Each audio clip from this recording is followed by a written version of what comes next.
Hello, everybody. And I'm saying hello to all of you out on 24 land also. Thank you for joining us today. I know we have lots of folks. Welcome. Good afternoon. I have the great privilege. I'm Sarah Rosen-Wortel. I don't have the great privilege of being Sarah Rosen-Wortel. Some people would argue. Anyway, but I do have the great privilege of being the president of the Urban Institute and getting to say welcome to all of you for joining us today. Before I jump in, my assignment is to do housekeeping. So let me go through these super quick, and you have the rules up here. This event is being recorded, and we will post online all of the recording as well as all the relevant links to things referenced today. Live captions, if you are online, are turned on, but if that is not something you want to see, click the captions button at the bottom of your screen. Every participant online is muted, but for those of you in the room who want to join the conversation, you can use the QR code on your table to submit your Q&A. And for those of you at home, you go down to the Q&A box on 24. I hope you can find it, and you can join us that way and share with our panel. We will be sending those, all of you, a link afterwards with a post-event survey, and I know they're a pain in the ass, but it's really helpful if you fill those out because it makes us better. What worked, what didn't work, in the technology, in the content of the program, more would you like to see? And finally, join the conversation online, and if you use the platform formerly known as Twitter, you can join by using the hashtag #LiveAtUrban. Also encourage you to use other platforms using that hashtag, and that way people who are watching online can see what people are posting in real time. Okay, I got that job done. So I want to start by saying that there are few topics outside of our presidential candidates who get more attention than the challenges Americans face in our housing market. We're here today to talk about solutions to the specific and deep challenges that Black, Latinx, Indigenous, and other communities of color face in accessing homeownership in our current market, which is characterized by both high costs and short supply. Prospective homeowners face high prices and high interest rates, which together create those high costs. And what's more, climate change and the advent of AI technologies could conceivably make buying and owning a home costlier yet, although technology has some potential on the affirmative side as well. You're going to hear more about that from my colleague, Michael Neal, later in the program. But thanks to the support of JPMorgan Chase, we have gathered an incredible brain trust today of people in this room and virtually to identify tactics and solutions to make homeownership and its wealth-building benefits more accessible to families of color. The panelists you're going to hear from today represent organizations that are part of JPMorgan Chase Foundation's Housing Innovation Program, which is designed to address the ongoing housing crisis and advance stability and affordability for Black, Latinx, Indigenous, and other households of color. For the past 5 years, Urban has been privileged to partner with JPMorgan Chase and the organizations that are part of this program to identify, test, and scale promising approaches mitigating structural inequities in the housing market, to ensure households of color can access, secure, and maintain affordable homes in thriving neighborhoods. We're able to deploy our own understanding of housing market challenges and solutions to inform the Foundation's philanthropy, and in turn, the Foundation allows Urban to learn not just from data, but from the best innovators in the field, many of the people in this room. And then together we share the insights that we learn from the best of the best to help the field advance. We're incredibly grateful for JPMorgan Chase for the opportunity to be part of this and for support for today's event. And my specific thanks for all the collaboration to our great partner, Jenny Sparandara, the head of programs for corporate responsibility at the Foundation. She's been a great partner. I also want to say thanks to all of you for taking the time and for the program participants and other field leaders across the country that we have online. It was quite an impressive RSVP list. We hope that today's presentations and discussion will give you ideas how you can better support aspiring homeowners in your own communities. I'm excited to see what we learn. Thank you for joining us. Now I'm going to turn it over to Jenny for some opening remarks, and then I will come back and introduce our first keynote speaker before we get to hear from all of you. Thank you.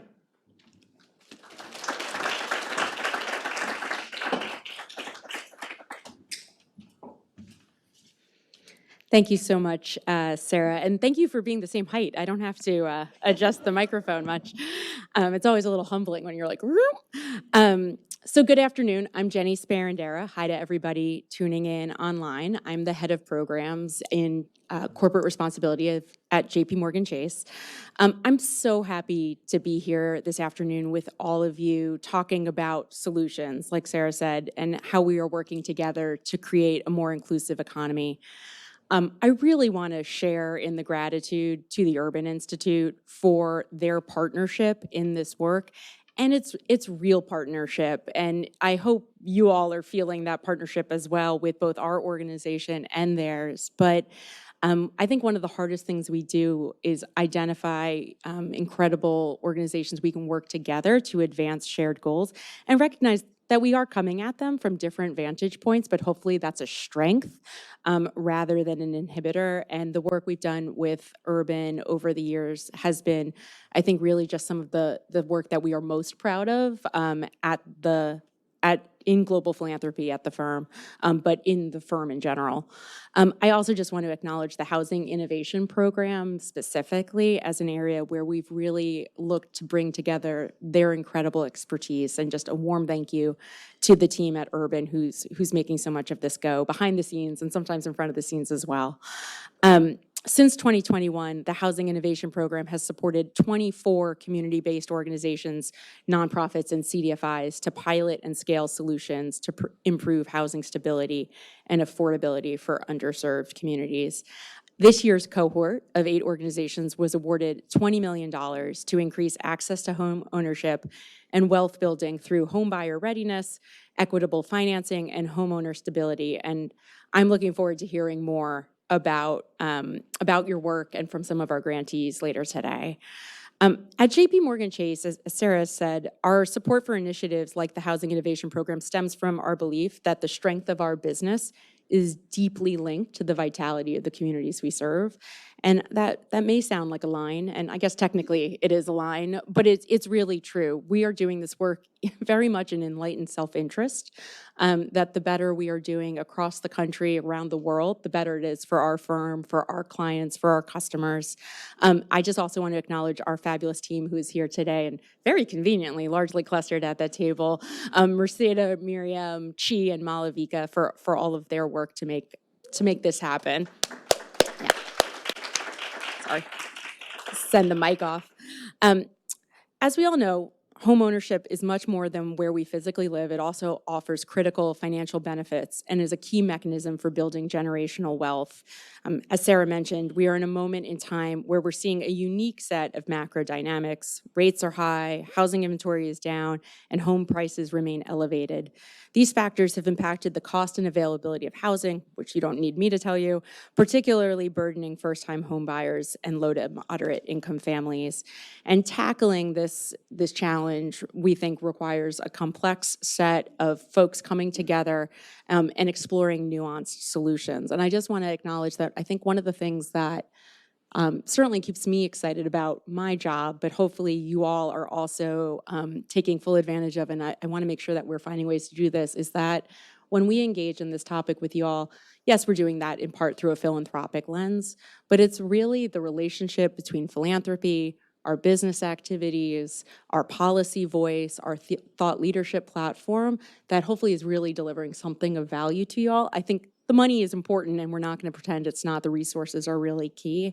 But the reason we're in this topic in particular is because it allows us to show up in a more robust way than that. So we're always eager for and interested in your feedback as to how we continue to do that. And I just want to thank you for all that you've done to already improve our own understanding of the issue. I'm just going to rattle through a little bit of impact data and then give the podium back. But from a philanthropy perspective, we are 4 years into our $400 million 5-year philanthropic commitment to enhance housing affordability and stability. And I'm proud to share that with this support, we have already impacted over 157,000 households, facilitated the creation and preservation of more than 14,000 affordable housing units, and enabled nonprofits, including wonderful organizations in this room, to leverage an additional $1.8 billion in capital. So we're really proud of that, and thank you for your help. Finally, we can't emphasize enough the importance of collaboration and cross-sector partnership is critical to this work, and I'm looking forward to hearing more from today's stellar lineup of speakers about their solutions to expand homeownership opportunities. I cannot tell you what a rare treat that is for me, so thank you in advance. There are no easy answers to a challenge as complex as this one, but the kind of innovative and collaborative solutions underway through this program and through your work are an important step forward and something to really give us, I think, a lot of hope and optimism in a challenging moment. So thank you for that. I can't wait to hear more and get to know everybody.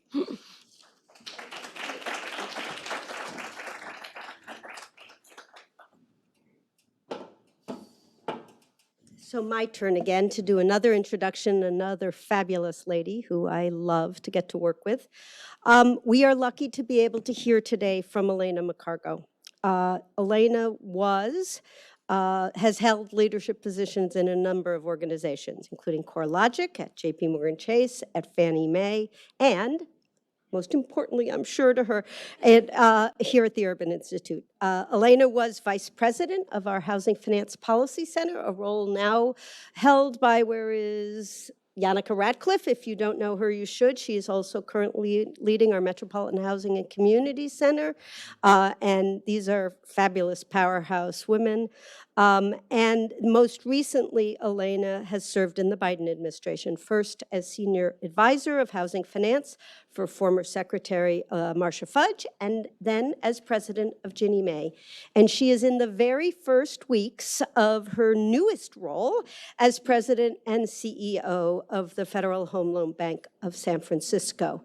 But I will tell you that what I think of when I think of Elena is she is a person who has brought all these powerful analytic and policy chops to bear to the question that is the topic of today. How do we expand access for homeownership for communities of color? How do we, recognizing the extraordinary role that for so many Americans that housing wealth has meant to wealth building and futures for our family, how do we make sure that that's available to everyone? And she has been the expression, and she persisted, defines Elena McCargo. So, hon, it's great to see you, even if at a distance from your West Coast perch. Thanks for being here.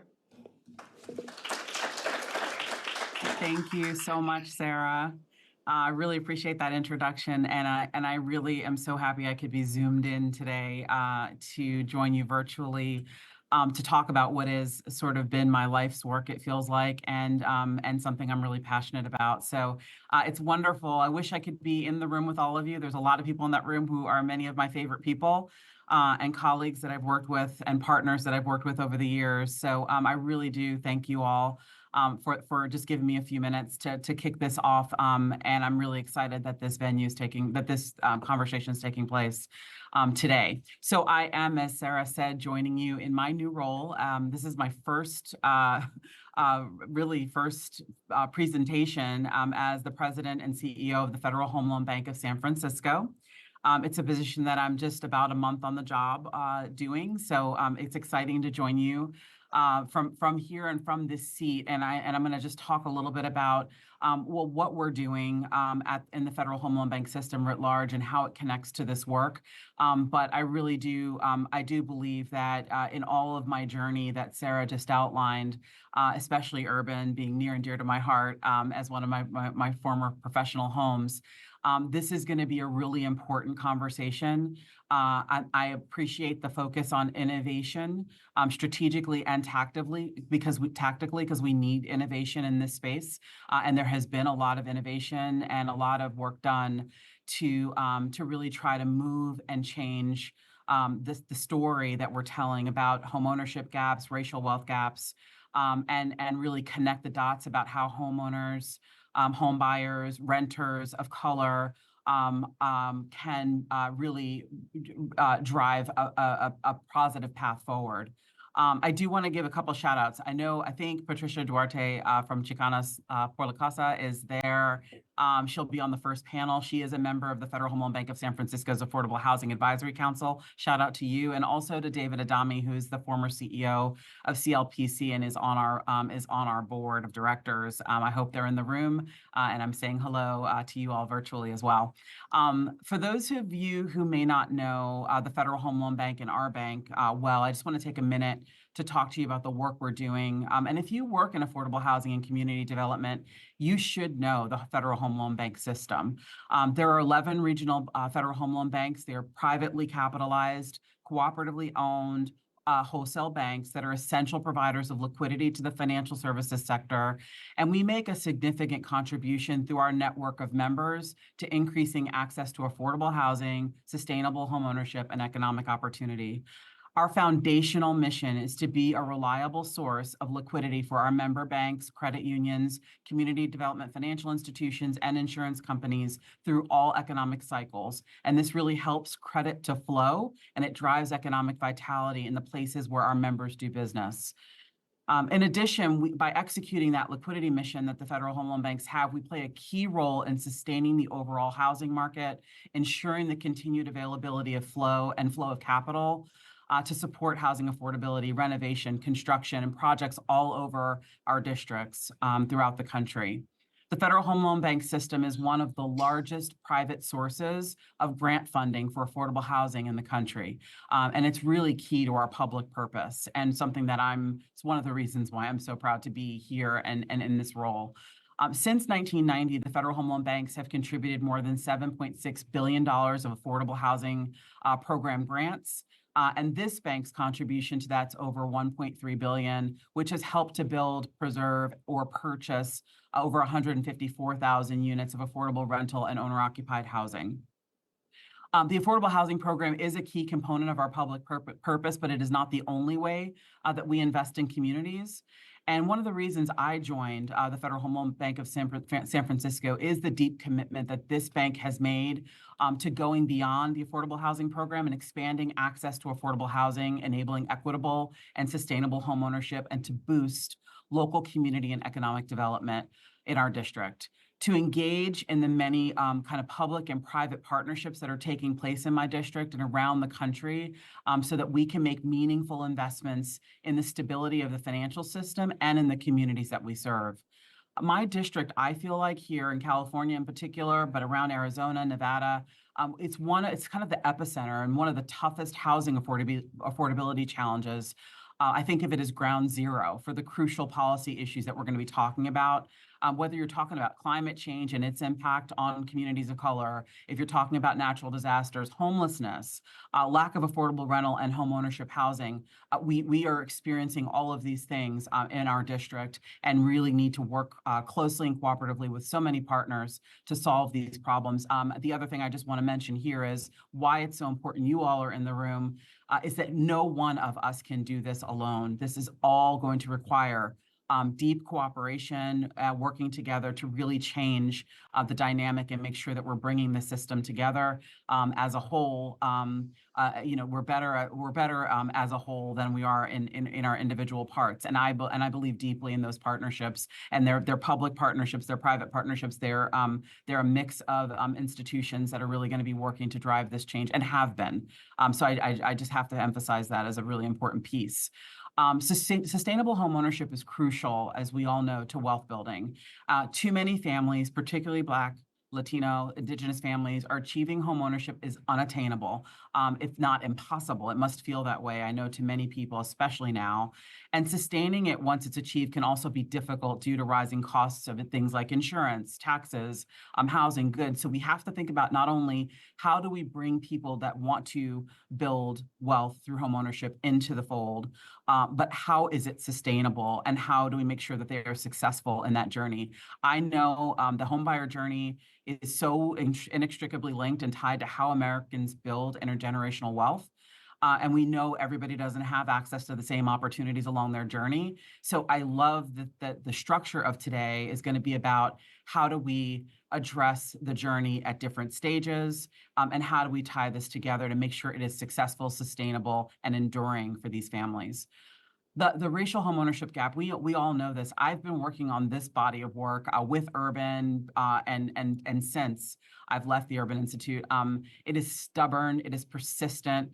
The current market conditions, the pandemic, so many things have continued to make home prices higher, mortgages more costly. Just the all-in proposition for homeownership it feels like it's getting further and further away. There are also the emerging challenges I mentioned, like climate change, things that are exacerbating long-standing, really just totally unacceptable practices, racial disparities. All of these things are in the systems that we're trying to address as we try to think about the homebuyer journey and how more people can have access. Prior to my time joining here, I was at HUD. You all know that, as senior advisor, where I was really eager to see from the seat that I sat there how we could make an impact and work again collaboratively with private and other nonprofit partners to really advance racial equity. It was really central to the work we were doing at HUD. And I really am proud of the way in which the Federal Home Loan Bank of San Francisco has taken action over the years and really has been out front in innovating and thinking about how to advance racial equity. While I was at the Urban Institute, we did define a body of work that became the Racial Equity Accelerator for Homeownership, a collaborative endeavor that was, has since delivered critically important research and data to inform constructive change to the mortgage finance system that has historically disadvantaged people of color.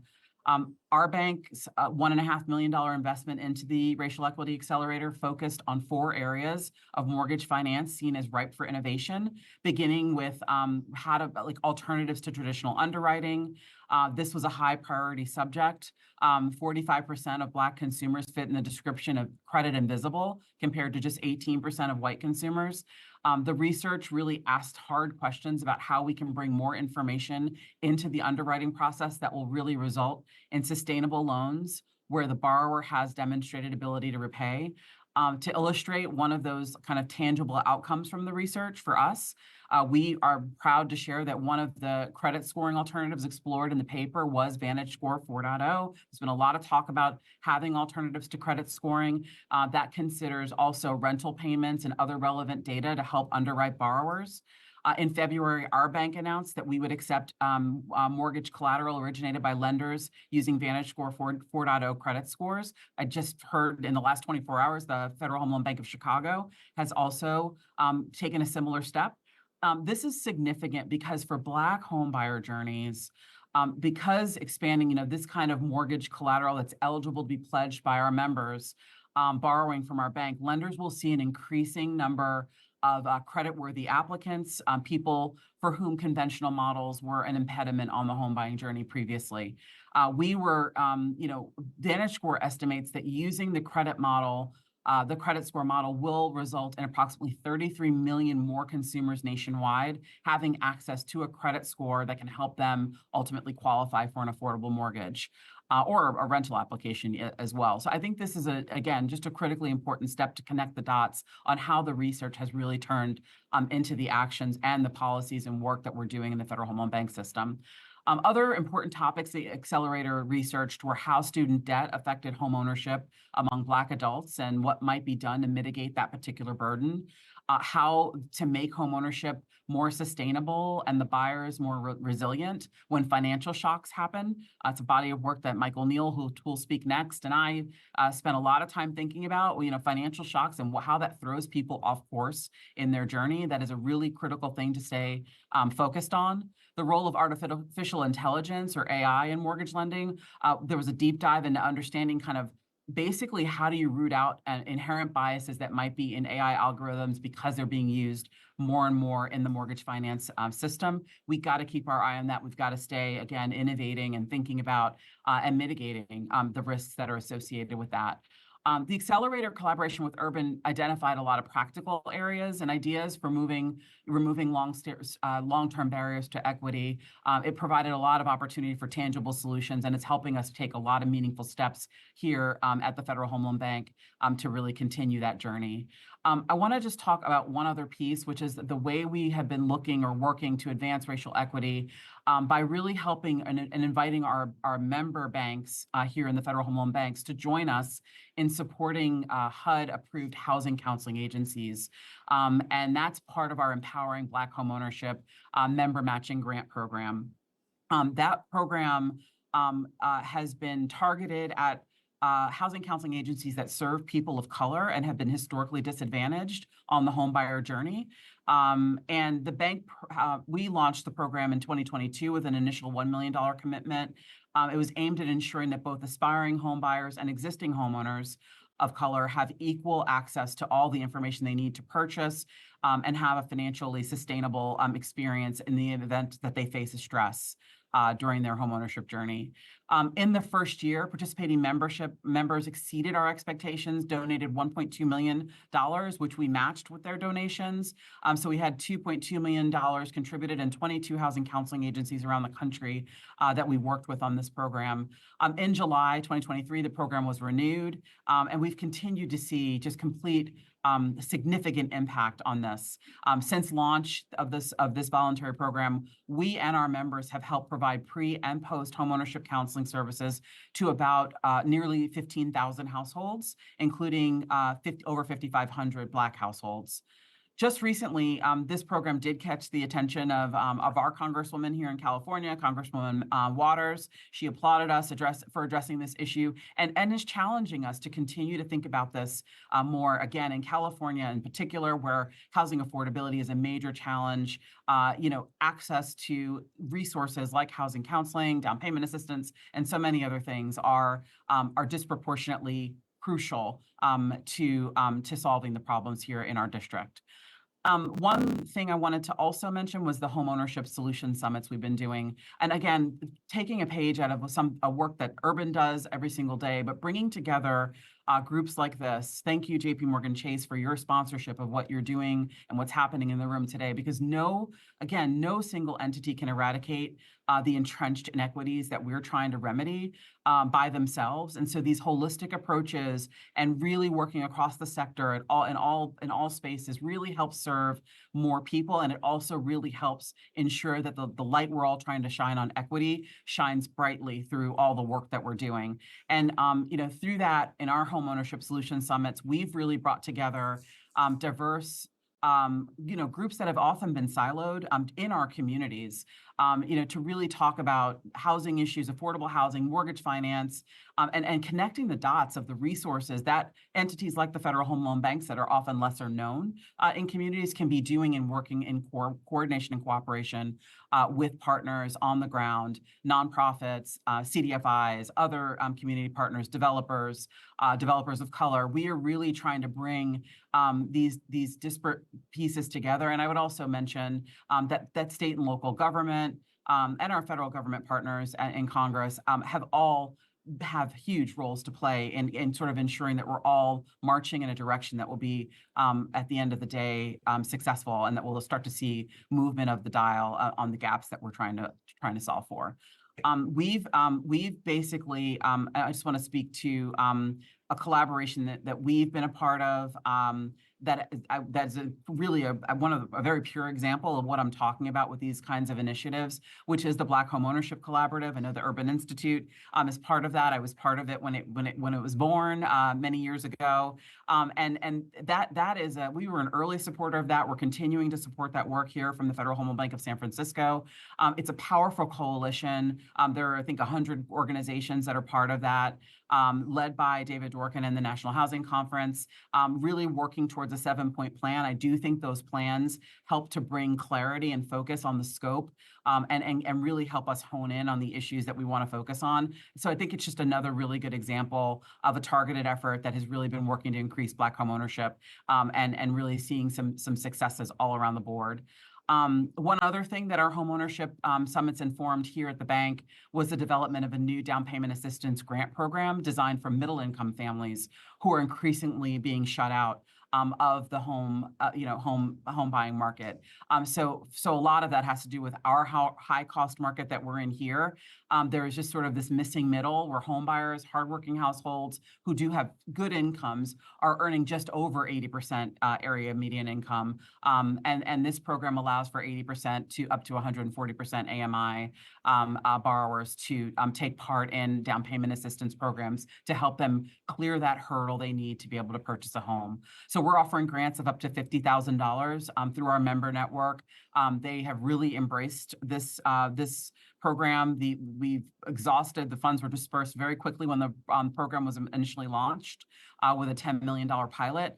We are pleased that our board just recently renewed the program this year with a new fresh $20 million allocation. So together with our WISH first-time homebuyer funding for this year, the total for our down payment assistance program just this year will be $33 million, really making a significant impact. And again, when we partner with others and we add other resources to the mix, this actually is meaningful in markets like ours, in high-cost markets, and in areas where home buying has been really challenged over recent years. So there's so much more I could talk about, but I do have to go because I think you guys have to get on to what is going to be an amazing day and program. And I just want to.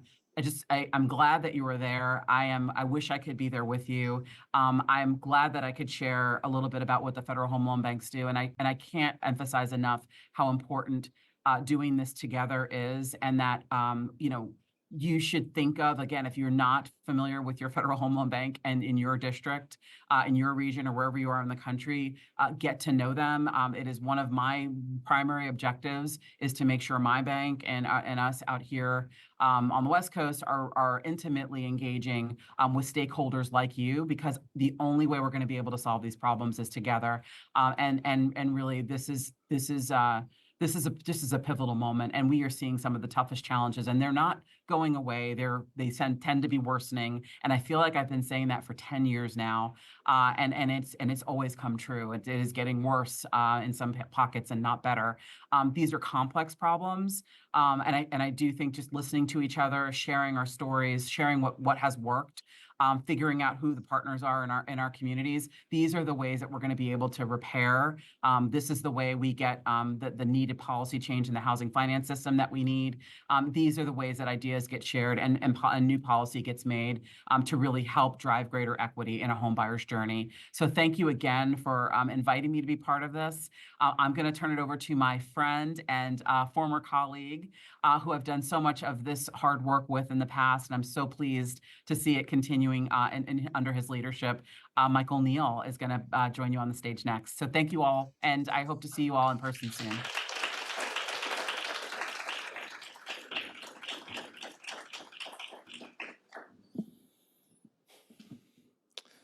Good afternoon, everyone.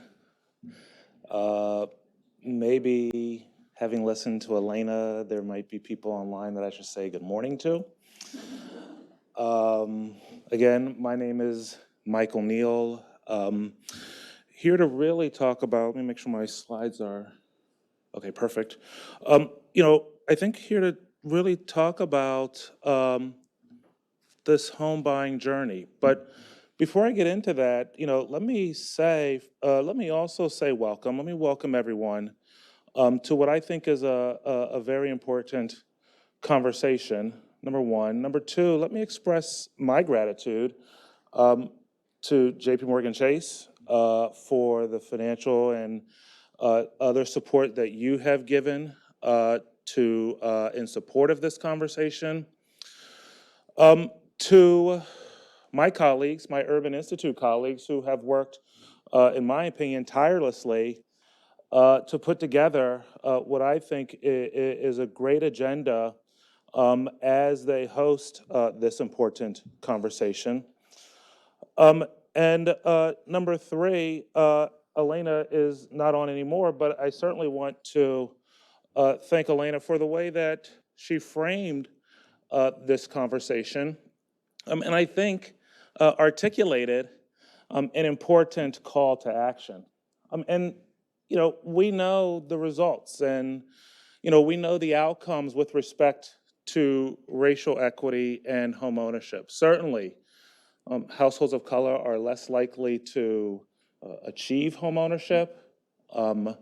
When they do, they build less wealth, and they are less likely to give and to receive an inheritance.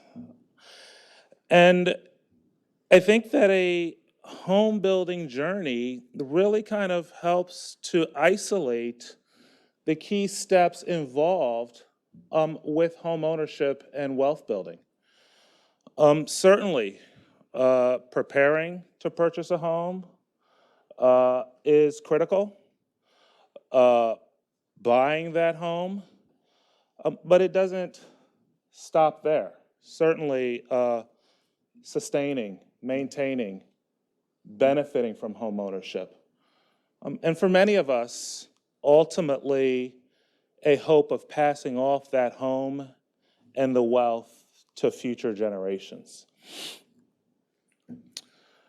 But I think one of the other positive kind of things associated with a home ownership journey, and certainly, we're not the first to articulate, a journey. There are others that have done so as well. But it helps us to see at each step where racial inequities may emerge. And there has been an emerging and growing and I think sound body of research showing or demonstrating these racial gaps in terms of building savings and credit, achieving, qualifying for equitable financing, sustaining and benefiting from home ownership, as well as ultimately passing wealth to future generations. And certainly a lot of that, and part of that is rooted in, structural racism and the role that it has played in informing the inequities in the determinants of home ownership that then themselves result in racial home ownership gaps. Certainly, public policy can and is taking a number of steps. I mean, they were highlighted more precisely on the home ownership journey slide, but here provides a few broad buckets that are meant to be illustrative as opposed to comprehensive around providing access to capital, around boosting the supply of affordable housing, around foreclosure prevention, around identifying properties with tangled title. And again, it suggests that some steps are needed to address the inequities themselves, but as we all know, these disparities don't occur in a vacuum. They take place as other situations are going on as well. And many of these are cross-cutting, large, that have significant implications for racial home ownership. One of them certainly is around the great wealth transfer. The fact that a significant portion of wealth held by senior generations could ultimately be transferred to younger generations. And, our research does suggest that this could widen the black-white home ownership gap, in part because younger black families are less likely to expect to receive an inheritance, and when they do, they typically expect a lower amount. And this is particularly true for Black renters that we hope will one day achieve home ownership. Certainly, climate change has important implications. Research does suggest that neighborhoods of color, in particular LMI, low and moderate income neighborhoods, are more likely to be considered at very high risk of, in this case, riverine flooding. More so than majority white neighborhoods, and more so than upper income neighborhoods. And this, again, is important when we think about the risk of displacement, when we think about the resiliency of the structure. It could have important implications ultimately for racial gaps in homeownership outcomes. AI, certainly great promise, but also the potential for peril. On the one hand, AI could create a degree of efficiency in our industry that could allow for more mortgage originations. For example, driving down costs such that lower valued mortgages could be originated. But at the same time, the potential for a trade-off between efficiency and equality, suggesting that as our industry continues to adopt AI, ensuring proportionate guardrails that ensure equity will be important as well. Economic cycles, an area that Elena referred to. Certainly, unemployment rates remain low. House prices have risen significantly in the past few years, but yet and still, homeowners of color are more likely to be unemployed, have less housing wealth, two of the key determinants ultimately of mortgage performance. And so the point that I want to convey is, again, that the importance of this work stems, in my mind, in part from the disparities themselves, but also the way that they may interact with other cross-cutting risks that may amplify them and make them worse. And again, public policy certainly has levers. Research has suggested ways in which public policy can continue to make key policy decisions to address these challenges. But it also suggests the need, the emerging need, and the important need for innovation in housing programs. And certainly I think this is an area that private action can contribute around inventiveness, around flexibility, around individualization, around adaptiveness, and even around transformation in addition to treatment. And so examples of this are listed here, and you'll hear some of this even today, of innovative ideas that are meant to address, I think, in my mind, the persistence of the racial gap in homeownership today, but also the potential for it to get even worse tomorrow. And before I end, I actually want to take a risk here, and I've been thinking about whether to do this, but I think I'm going to go for it. And is Sarah here? Okay, good. Oh, great. But I'd actually like each of you to just close your eyes for a second. Now, I can't see who does and who doesn't, but I'd ask each of you, and even those online, to close your eyes and reflect on, what does equity look like to you? What does success look like to you? What are the steps that are needed? What role do you play? Can you play? Should you play in closing these gaps, which are not just financial and but they're also emotional? And as you kind of open your eyes again, that picture, I hope, that picture should be what informs your participation today. And not just today, but over this event. This is exactly the dream that we want to achieve. Thank you. Thank you for your time.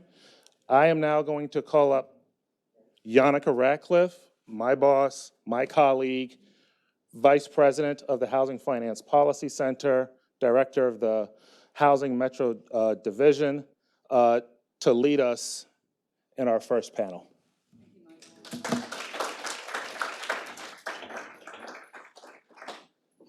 the rest of the panel up. Thank you very much, Michael. That was just terrific and inspirational and brilliant as always. And thank you, JP Morgan Chase, for being a partner in this important work that Michael talked about so eloquently. So we have our panelists joining us. I'm just going to move to my seat.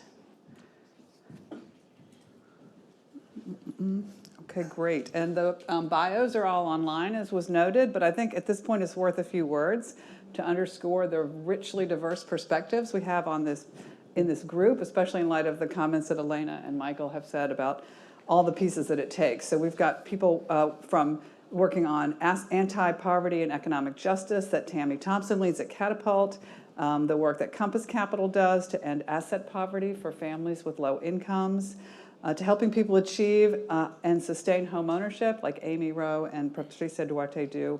We have people from Pittsburgh, New Mexico, Arizona, and in between. So what better group to tackle the barriers that households of color face in building savings, in building wealth, and ultimately sustaining, attaining and sustaining home ownership and passing it on to the next generation. The full cycle really is represented here. So with that little setup, I'll just jump in. We'll invite each person, we'll just go down the row, random order, to briefly describe, what you do, what problems you're trying to solve, and how you're doing it. Patricia? Hello, everyone. Patricia Garcia Duarte. I'm Executive Vice President at Chicanos por la Causa, and we're also one of the original 7 affiliates that make up Unidos US. My task is to help create homeowners, especially people of color. And we do that through a variety of different programs. It's very holistic in a way where we are a housing counseling agency. So we do housing counseling, prepare people for home ownership. We're also a housing developer. And most recently, the most innovative part is we became a mortgage bank ourselves because we know that we can also do it. Terrific. Thank you. And we cover Arizona for mortgage lending, but CPLC, for short, covers 6 states. And most of my comments are going to be focused today on Arizona and perhaps Nevada. Well, we can all learn from what you're learning there. Amy? Hi, everyone. My name is Amy Rowe. I'm the Impact and Evaluation Director at HomeWise. We are an organization serving New Mexico, primarily the Santa Fe and Albuquerque metro areas, targeting low and moderate income families, also families of color. We've been very successful at serving the Hispanic population, but have become increasingly aware of the gap that we've been talking about for our Black and our Native families. And so we also have kind of a holistic program. We do everything from financial and home buyer coaching. We do our own mortgage lending. We have real estate, non-commissioned realtors on staff. We are also a developer. But the program I'm going to be talking about today is our credit building loan program, which is targeted towards our Black and Native families, which tackles 2 big barriers, savings and credit. Thank you. Good afternoon, everybody. I'm Tammy Thompson. I'm the Tammy Thompson. I am the founding executive director at Catapult Greater Pittsburgh. And this graphic really encompasses literally everything that we do. And I was just texting my team like, look, we have programs for each and every space towards wealth building through homeownership. And it's sort of been intuitive that was the work that we needed to be doing, starting with pre-purchase work all the way through first-time home buyer education. We ended up starting our own down payment and closing cost assistance program because that is a huge challenge for us in Pittsburgh. But we didn't stop there, and we did devise a post-purchase program as well that sticks with the families as they are acclimating to homeownership, which we also found was extremely important. And just this year, we started a Tangle Title Clinic because we also realized how important it was to work on helping people sustain homeownership and the importance of solving for Tangle Title and the loss of wealth that we're seeing in our communities through blight, vacancy, and abandonment. So this graphic is excellent. I don't know who created it, but it's perfect. It's a pleasure to be here. Thank you very much. Terrific work. Hi, everyone. My name is Jimmy Stewart. I'm the Chief External Affairs You're Officer. not the Jimmy Stewart. Not the Jimmy Stewart. My parents knew what they were doing, but not the Jimmy Stewart. I do want to acknowledge I am also not Marquita Morris-Louis, who everyone was promised. Marquita is on her way, but was unfortunately delayed. So I'm really happy to be able to jump in and contribute to the conversation. So Compass Working Capital mission perspective is focused on ending asset poverty and narrowing the racial and gender wealth divides. The root of our work is an understanding that poverty is not just an income problem, it's also an asset problem. People need to be able to save for and invest in their future as part of being able to take a path out of poverty. We have always run programs that have combined two really important things. The first is financial coaching, and when I say that, I mean compassionate, culturally competent, client-centered financial coaching with a really meaningful opportunity to build savings. For the last 15 years, we have mostly been focused, and now pretty much exclusively, on working with families who live in HUD-assisted housing. So housing choice vouchers or Section 8, public housing, and some privately owned affordable units. Just for context, we work in a lot of states. Most of our clients are in Boston and Philadelphia, so a lot of the data I'll talk about is in those markets. Typical client profile for us is most of our clients are women, most of them are raising children, most of them are Black and or Latina. They're working, earning around $25,000 a year. Again, that varies a lot depending on the market that we're in. And we work in housing, and we talk a little bit about kind of barriers that families face. There's a lot, and I know we're gonna unpack a lot of them, but I think it's helpful to just sort of lay this out a little bit here. The barrier I wanna name for a lot of families we work with is that our safety net programs are not designed to actually invest in people to save for and build assets. In fact, we often penalize people, or at least discourage people from building savings and acquiring assets. And this happens in housing. So if you live in affordable housing, how much you pay in rent is based on how much you earn. Because we've decided as a society that we should spend 30% of our income towards rent, which I think we should interrogate, that's how much we charge people who live in HUD-assisted housing. The problem with that is if you earn more money at work, you pay more in rent. And so the net effect for families, you lose other benefits tied to income, is you feel like you've taken one step forward and you're actually 2 steps back. What FSS, or this family self-sufficiency program that we work in that's run by HUD, created by Congress, allows folks to do is if you increase your earnings, you pay more rent, but you get that extra payment back as savings instead. Really powerful idea, not particularly well utilized or optimized around the country, and that's something we've been trying to unpack for the last 15 years. Thank you, great. See, in this terrific group.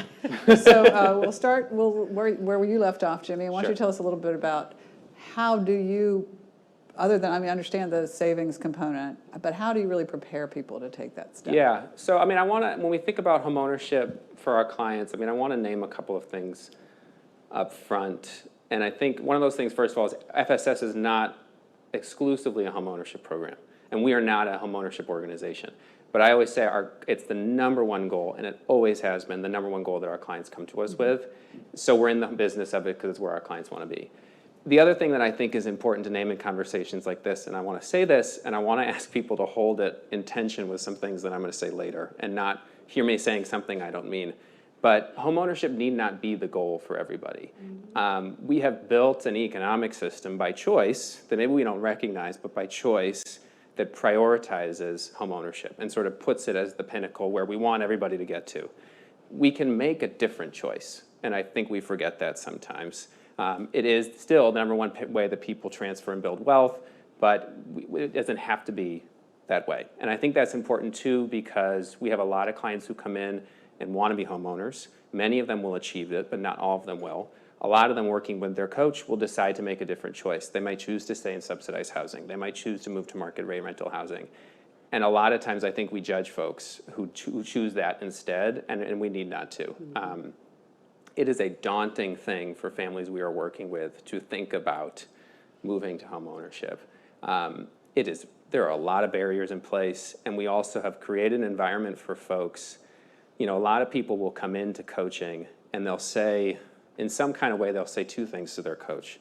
They'll say, I want to be a homeowner, and I don't think it's possible for me.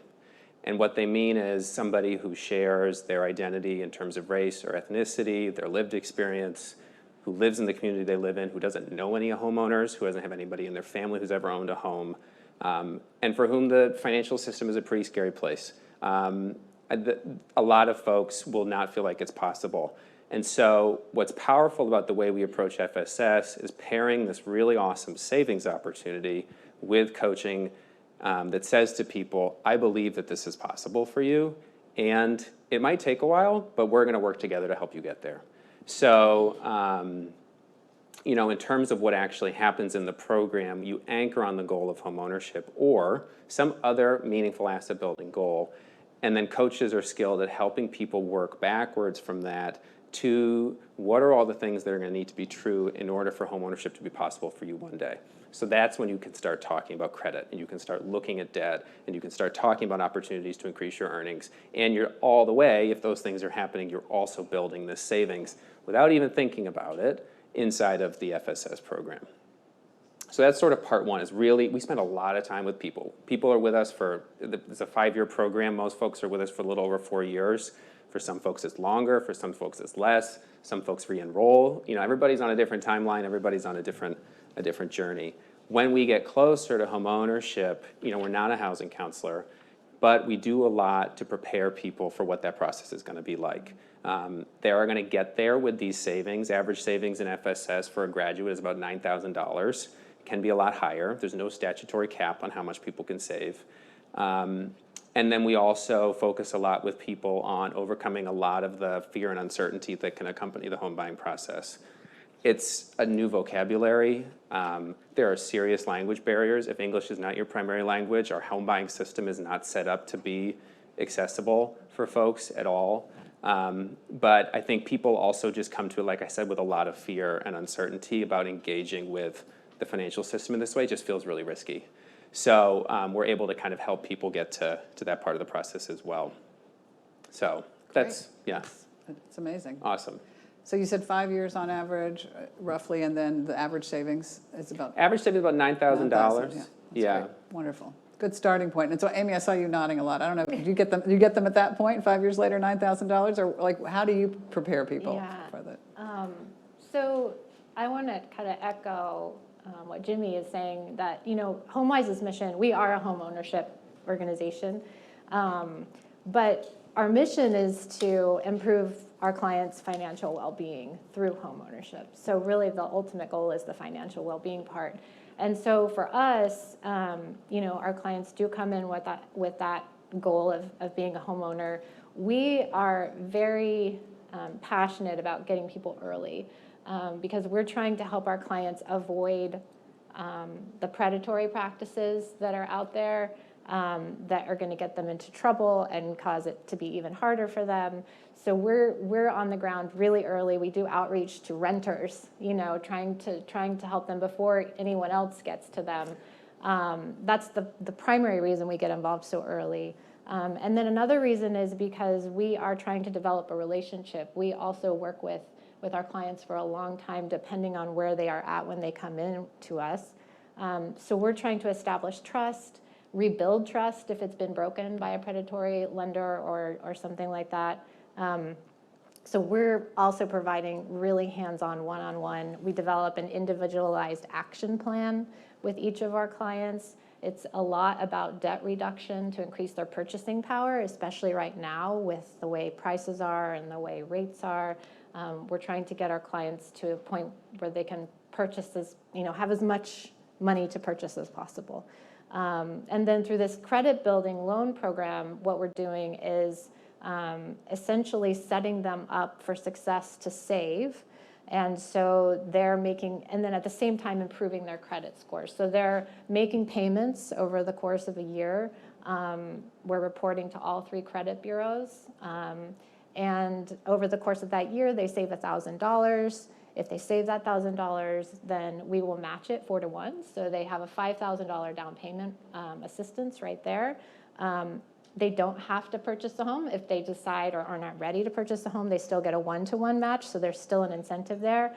But I was speaking earlier to someone and talking about how it's not just about the tangible asset of having savings, but it's creating a behavior and creating a habit and creating a mindset of saving. And we're encouraging them to save in other ways so that they are better prepared, their credit is better, and they're better set up for success at the point when they're ready to buy. So it's really important for us to be in there early with them. Yeah, great. That's a familiar theme here. So Tammy, take us further through the journey then. Talk about some of the comprehensive ways you do these things. And Yeah, so I love listening to, I'm such a nerd when it comes to this. But this is really important work that started for me from a personal perspective. Our primary focus at Catapult is not just homeownership either. We are not a homeownership organization. We are a wealth building and asset building organization. So not only do we focus on homeownership and helping folks get to the closing table and beyond, but we also focus on entrepreneurship and helping folks become entrepreneurs because we believe that ownership is the pathway out of poverty. So the pre-purchase and the purchase work, we do, people come to us, and it is our most popular program, but we don't let them start with homeownership counseling. We make everybody start at financial education. And our financial education has been created and developed over the years with a curriculum that I've developed over the last 20 years called Understanding the Psychology of Poverty. And the psychology of poverty is so much stronger than all of, or most of the barriers that folks that we're working with are facing. Because you can have the best program in the world, you can have the capital, you can have all of these things. But if people do not believe that they can achieve this, it won't happen. And so a lot of the work that we do in the financial education phase is working to determine what is a participant's relationship with money. How has their experience in poverty impacted that relationship with money, and how do we help them overcome that? Or at least begin to recognize it as we're having conversations about budgeting and saving and credit, because it is not just enough to have those conversations. We have to get people to a place where it's resonating. And unfortunately, or fortunately, for those who have not experienced poverty, it can be really challenging to understand how the experience of poverty is impacting people's financial decision-making. I know that because I've experienced it, and all of the programming that I've developed over the years is rooted in my own journey out. And a lot of self-awareness and a lot of understanding, why did you make that decision? And it was weird for me that I was being paid to help other people develop budgets, build credit, and purchase homes. But at home, sometimes I would leave that work and go home, and there would be an eviction notice on my own door, or my utilities would be turned off. And so there was something that wasn't clicking. It wasn't that I didn't understand the concept or the financial principles. Obviously, I was working in that space, but it wasn't penetrating the trauma. And so everything that we do is rooted in that, and helping people understand exactly where they are, how they got here, and what it's going to take to get to the other side. And then you incorporate the financials. So our pre-purchase, purchase, which includes down payment and closing cost assistance programming, and our post-purchase, which was really important that we implemented post-purchase programming, because most of the folks who are coming to us are the first in their family to be a homeowner, but not only in their family, in their immediate circle. And so they don't necessarily have the support in place. And when that fear shows up in that, when you get that first mortgage statement, right? And everybody from the transaction is gone. They all got their checks and they're gone. The lender, the closing agents, the attorneys, the seller, everybody has gotten what they got and they're gone. And so that buyer is there on their own in a lot of cases. So the post-purchase work is extremely important to help people acclimate into long-term sustainable homeownership. The wealth creation and transfer, it wasn't enough for us just to help people get to homeownership, but we also wanted to help them stay in homeownership, and not just for them, but for the next generation. Pittsburgh has a very big challenge, particularly in the Black community. First of all, we have a very small Black population, if people didn't know that. People think because we're in Pennsylvania that we're this far away from Philly. We are so far away from Philly and so different from Philly in almost every single way. The Black population in Pittsburgh is between 17 and 19%, and it is declining every year. It's getting smaller and smaller and smaller. And part of that has to do with our housing situation.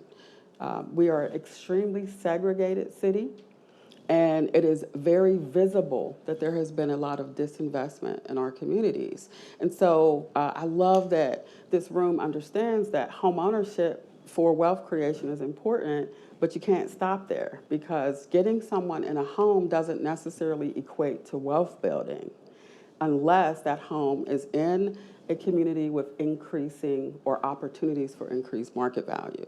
And that won't happen with blight, vacancy, and abandonment on every corner. So we felt it was important for us to get in that space and start to, first of all, proactively discuss estate planning and wills and how do we protect these assets beyond the primary homeowner's life, which is a hard conversation for these communities to have. It is a tough conversation, but it has to be had, because we know that there are families in some communities in Pittsburgh whose market value hasn't increased in the last 20 to 30 years. And so very important that all of these things are happening simultaneously. And so from our standpoint, we're working with people first. It's always people first at Catapult, and programming. But we also are working in advocacy and policy work as well, because without that, none of this work really matters. So that's kind of what we're doing. Yeah, kind of. Thank you for the really deep insight you bring to all this work and to everybody here in this room. So Patricia, you bring insights as well to the work you're doing. I'd love to hear about how CPLC supports Latino and Hispanic households in As you the journey. can attest, it's complicated, right? Yeah. So a couple years ago, when Unidos US launched the Home Ownership Means Equity initiative, I was delighted, because it really aligns to the work that Chicanos por la Causa has been doing for so many years, with a spin that, as of late, we decided to take more matters in our own hands, like creating a mortgage company for all the many reasons that earlier were outlined. We have serious systemic problems in this nation. We do. And I don't disagree that homeownership is for everyone. People should have the right to own if they want to. Yet it's very complicated for people of color. I was looking at the HMDA data. It just hit the inbox today. And oh my gosh, guys, what's it gonna take? The denial rates for African American, Hispanic, and Asian are still high. For Latinos, it's double the number of non-Hispanic white, and it's almost 3 times more for African American. We have been at this for such a long time. So we can't give up. I'm breaking bones for this work, whatever it takes. But we together can do it. There's simple things that can happen and really change outcomes. We just need to continue. So thank you for this platform. Thank you for this forum, because it can be done. We just need to shuffle certain things here and there. So thanks to Unidos' support, we invested in creating a mortgage company. And my gosh, I've been in this space for way too long, 30 plus years. And I just am in disbelief that 2 years later, I'm still saying we need to have more financial institutions accept down payment programs. Many people of color qualify for assistance. It's cash, it's money they're eligible for. But for a financial institution to say, we don't accept them, is mind-blowing. So in the last year, I have really focused on trying to get more partners that believe in the work that we do. We lead with, we're gonna help you with down payment closing cost assistance if you're eligible. Not everybody is eligible. And we can't create a sustainable mortgage company if we only focus on low moderate income. It just doesn't pay the lights unless we have generous funders to help us do so. Eventually, we'll generate a break-even point. It hasn't been that way just for the mortgage company yet. It's hard work, guys. Raising capital, if we have our portfolio product, I just need more capital. If I have more capital, I can help more families. But, that's wish list number one. We have to partner with partners. We are brokering a lot of our mortgage product, and very small number accept layers of down payment assistance. Elena mentioned the WISH program. Oh my gosh, what a beautiful program. Member banks can provide access to WISH, which is a match program, 4-to-1. It's up to $30,000. In Arizona, we're really fortunate right now that the governor's office launched a new program. It's called Arizona is Home. Chicanos por la Causa is one of the organizations administering that money. That's another $30,000 that people can be eligible for. We now have $60,000 money that people are eligible for. Finding mortgage lenders willing to accept those 2 layers should be an easy task, but it's not. So I raise it because it's something that can make a big difference. What do people need? Money to bridge that gap. The money is there, not enough of it. I mean, sometimes it's there, but we are having an issue with institutions willing to accept that. And that's an easy fix because the GSCs encourage down payment programs. Freddie Mac has DPA 1. It's a system that they've built to let people know what down payment programs are available. So we are continuing this work as a housing counseling agency. Our job is to help people understand their housing options. And if homeownership is one of their goals, that's part of the action plan that's going to be set, and be with them, join them through the journey, educate them so that they can take the steps and eventually, hopefully, be able to purchase their home. Yeah, thank you. I know it's early, you'll get there, for sure. All of you with really innovative strategies. We've talked a lot about how those strategies focus on people and getting them ready for homeownership, but of course, as was already mentioned today, we have a problem about where are they going to live, what are they going to buy. So any work being done on the supply side? Yes. Yes, okay. We're excited. We actually, I felt like listening to Alana talk about FHLB was a sign because we at home, my team is at home packaging a FHLB application as we speak, as we are working to build some supportive housing that will be for young mothers with children under the age of 5 who have the goal of homeownership. They'll get 2 years to live in supportive housing and work on education counseling, career counseling. Their rent is 15% of their income while they're living in the home for 2 years. which is escrowed and returned to them upon leaving the house, which we hope that money will be used towards a down payment to purchase a home. So we're going to be building 3 phases of supportive housing for women with children who are interested in the long-term goal of homeownership. So super excited about that. If all goes well, we expect to be breaking ground in January. So I'm super excited. Look forward to hearing about that. Yes. Yeah. Any other thoughts on the? Chicanos por la Causa is also a housing developer. We have Homeownership Project in Nevada. We have participated for 30-plus years in the USDA self-help program.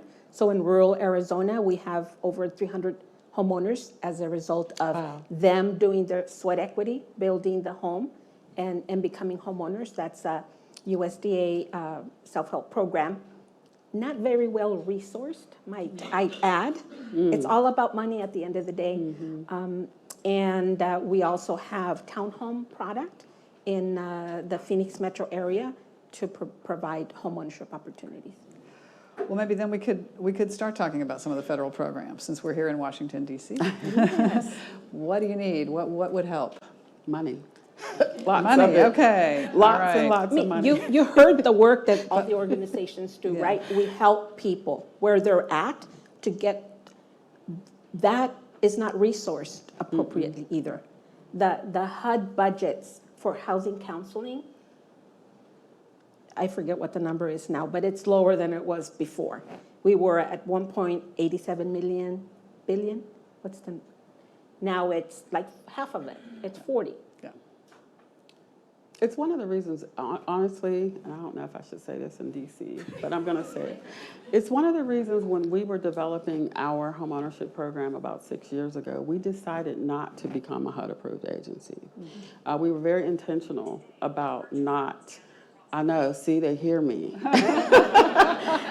No offense to anybody who's a HUD. But what we learned was, and I've worked in HUD-approved organizations over a long time. The one thing that I've seen, and this is just my opinion and my perspective, so I could be wrong, there's a lot of energy, resources put towards staying HUD compliant and not as much into providing quality care for the people who are coming to us.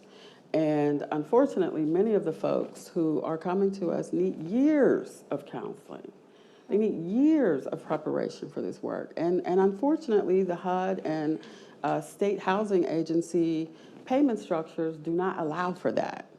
And so it's a problem. And it's a problem that we chose not to include ourselves in. So our funding is very diversified. We are primarily foundation funded, but Pittsburgh is unique because Pittsburgh has a very vibrant foundation and philanthropic community that we happen to have really great relationships with. And we also have some government contracts and state, local, and pretty soon federal relationships to do this work. And really for me, it's all about how much can we get done? How creative and innovative can we be to serve as many people as possible? Even though we know that when it comes to people development, the investment in comparison to brick and mortar development is staggering. If we invested as much money into people development as we did brick and mortar development, we wouldn't have to do so much. And so when we're advocating and when we're speaking to people about what this work entails and what it takes to do it well, it really takes hiring quality people, which means you have to pay them, right? Paying quality people to do this work in a way where folks feel that compassion and empathy is at the core of the work. Yeah. And I just feel like the systems that have been created to do this work make it harder to do that. So we've decided to stay out of some of these systems for that reason, and we've been pretty successful as a result, and we've gotten a lot done. But, you know, our next goal is we should all go to HUD and have some conversations with HUD. Yeah, I think funding that promotes innovation instead of Yes. funding that's like tied to a bunch of rules and regulations. I mean, I understand there have to be regulations, but at the same time, funding innovative ideas and funding creativity and using that as your method or your impetus for funding versus funding to fall into a certain Correct. number of Checking rules boxes. and regulations. Yeah. Is what's needed. So not just funding, but flexible funding, funding that supports creativity and innovation and Yes. ideas instead of just perpetuating the same thing over and Yes. over again. But Jim, your program's sort of Right. built on top of a federal, so you Well, can't, yeah, you it can't is- quite it is a avoid federal it, can you? program, right? Yeah. And this is, I think, I want to say a couple things about why we've chosen to focus on this program so much. Part of it is that we've seen really good results, right? People are increasing their earnings, they're reducing their debt, they're improving their credit, they're building savings. But part of the focus for us too is if you look at it as an asset building program and not a homeownership program, it's really unique in that space because the savings component is funded through existing federal housing assistance. That's usually the expensive part of doing an asset building program. When we ran IDA programs, individual development account programs for years, our clients love IDAs, they're great programs, but they're expensive to fund. FSS, the money's already there for the savings. And there's 2+ million people across the country that stand to benefit from this program. It's reaching about 60,000 of them right now. Yep. So there's an enormous gap, which means we already have the dollars to fund the savings, and we have an enormous number of families that can be reached, but we're not getting to most of them. So a lot of what we're trying to work on now is how do you really expand access, and also how do you improve quality. Yeah. Across the board nationally, about 25% of folks who participate in FSS run the way it's usually run, which is very compliance focused. About 25% are actually graduating. We're seeing numbers 3 times that and getting much better results, but there's just a lot of room for opportunity. But importantly, it already exists. We don't need government to create it. We do need government to resource it and also allow us and support it to be utilized more effectively. One of the things that we're pursuing right now is really sort of just thinking very differently about how the program operates, which is right now, if you want to enroll in FSS, you got to learn that it exists. Well, first of all, your housing provider has to choose to offer it. Then you have to find out it exists. Then you have to believe it's real. Yep. And we've talked about this before, but that is hard for good reason for a lot of people to do, and I Sounds don't too blame good to it. be true. Sounds too good to be true. People have been burned a lot, and we've got to overcome all of that. And then it's also just a drag to get enrolled. Like it takes a long time. There's a lot of paperwork. It goes back and forth. It can take a lot. One of the things that we're looking at is to take some of the learning from employer-sponsored retirement plans, right? And this shift towards automatic enrollment with the option to opt out. And that has been so successful in getting people to take advantage of this benefit that's offered to them by their employer and applying that same thinking to FSS and in making this something that's part of how we deliver housing assistance. Hey, you're here, your housing's stable, and you're going to have this opportunity, if you want, as you increase your earned income, to have us build savings. It doesn't cost you anything. We're not taking anything away from you, but to really start to imagine this as part of the fabric of housing assistance versus the way it functions now, which is something that some people get access to and occasionally can really have the support to do a lot with. I just want to really quick, Jim is making a really good point about things that look great on paper, right? The FSS program on paper is extraordinary. But unless there is an entity that is willing to invest the time, resources, compassion, and empathy into actually implementing it, it doesn't matter. And I think that's part of the challenge across this sector, right? There are lenders, like if we have lenders who are blocking, who are creating obstacles and barriers, we need to address those lenders. If we have, and trust me, our FSS at our city housing authority is trash, right? So yeah, it's just trash. And I know that is a common theme across the country, depending on where you go. So again, on paper, these things look great, but if we're not being, if we're not able to create consistency in these programs, it sounds like, oh, well, that's great. Just like, my biggest obstacle from our perspective in helping people become homeowners. Direct underwriting is trash. Direct underwriting is a big problem. We've probably 30% of the folks who are getting denied from our statistics are people who lenders who didn't use manual underwriting, right? So there's ways to overcome, and I believe that there is bias in direct underwriting that is creating these denials. So, okay, so it's time to let go of this is how we've always done it and start being innovative and creative and saying, not just saying we want to solve these issues, but doing what needs to happen to really solve these issues. And sometimes it's just doing that instead of that. Picking up on that theme of on paper, it looks good. Yeah. It's important to hold those accountable. The HUD 184 product is a mortgage product for indigenous communities, right? Either on fee simple or on reservation. Who's doing them? That's atrocious. Yeah. The 203K product. Everybody offers it. Where are the numbers? Who's really using it? The 203K is for people that need to acquire and rehab at the same time. There's inventory out there that won't qualify for a mortgage, but if they would have access to a 203K, Yep. they'd be able to acquire and do the repairs to be able to move in. I-10 product. I-10 is the individual tax ID number mortgage for folks that don't have a social security card. Those products have been available.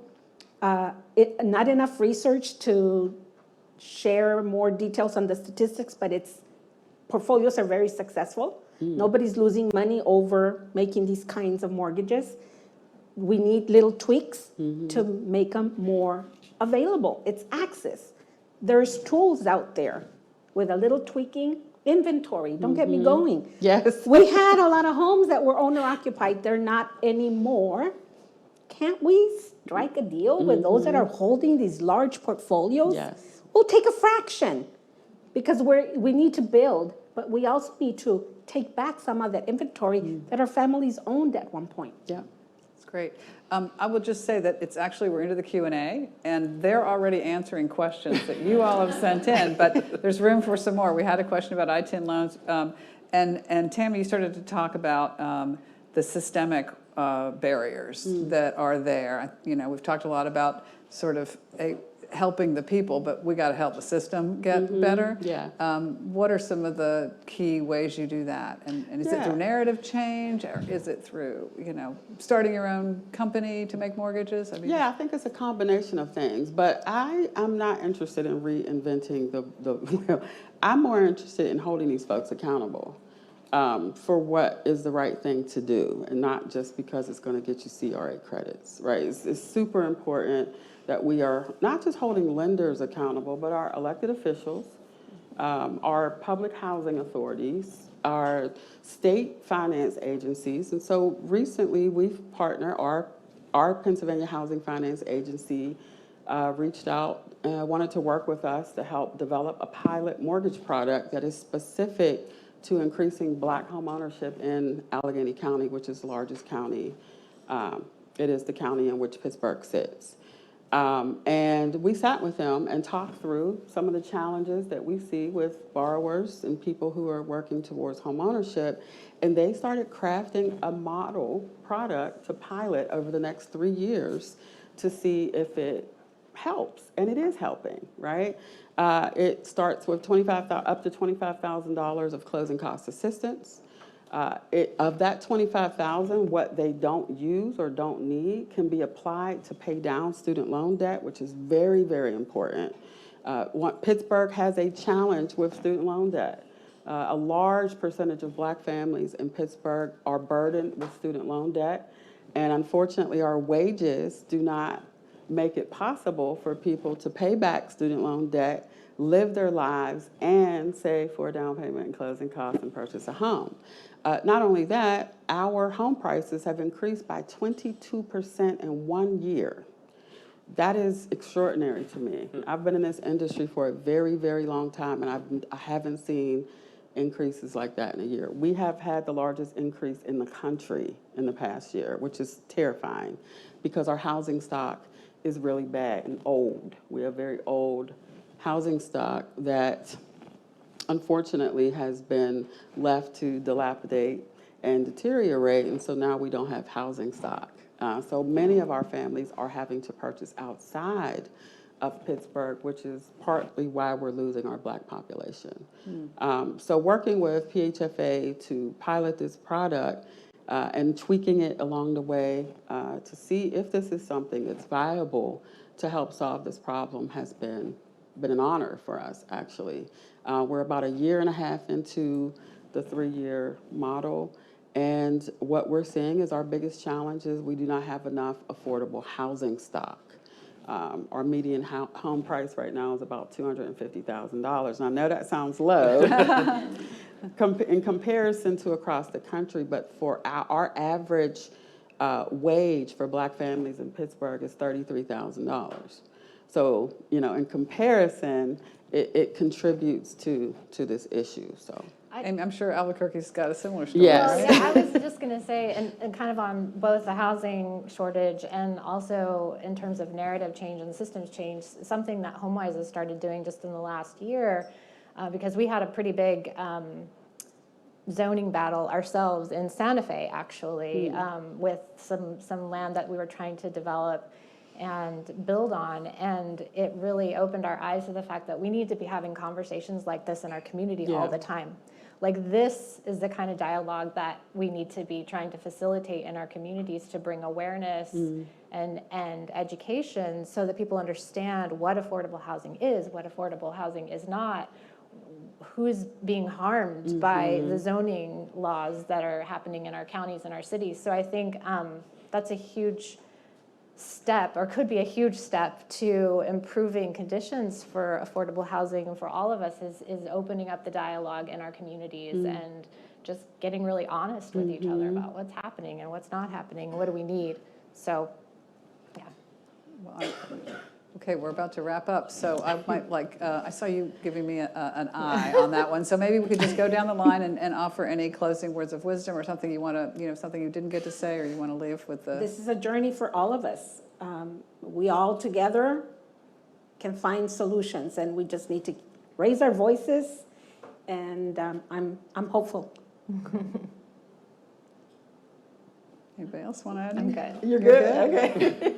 I just want to say that the most important thing for us right now is building relationships at home, relationships with colleagues, people who are doing similar work, but also building relationships with our elected officials and the people who can help us hold these systems accountable, because I'm tired. And I think we wouldn't be as tired and we wouldn't have to use as many resources if the systems and some of these programs and products that were designed to help these families actually did that. So I think we have to do our part in assessing these programs, seeing do they really work. If they don't work, then we are responsible for holding them accountable. There was one thing I had meant to say earlier that I'll end with, hopefully helpful, which is I think I don't want to lose sight of what families are telling us when they tell us they want to be able to own a home. And we focus a lot on wealth building and financial security and all these sorts of things, and it's really important, but it's not a goal in itself. And I think, we had a client a couple of weeks ago who was interviewed by a local paper, and she talked about becoming a homeowner, and she said it's freedom. And it's about what people want for themselves and their lives and for their children. And particularly for folks we're working with, it may not necessarily be just about owning a home. It might also be about that feeling of being able to call the shots in their own life. If you're living in housing, of not feeling like somebody's in your business and asking how much are you earning and who's living in your house right now.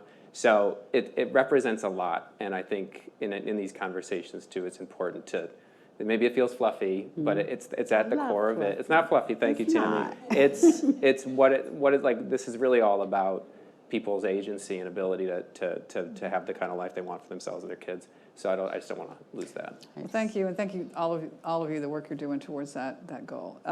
So join me, please, in thanking the panelists for this fruitful conversation. We have another excellent panel coming up here. I'm going to introduce Crystal Cornegay. She is the Chief Executive Officer of Mass Housing. She is a mission-driven problem solver whose career has been defined by repositioning organizations to grow their impact. Case in point, since she joined Mass Housing in 2018, the agency has served exponentially more people and has seen increases in state investments in affordable housing, growth in affordable housing portfolios, and the launch of nationally recognized programs, some of which we've talked about here on this very stage. She is a passionate, brilliant, innovative champion for housing, and it's always a thrill to have her here at Urban. So let me bring her up and invite the rest of the panel as well. Thank you.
Hope this is fine. I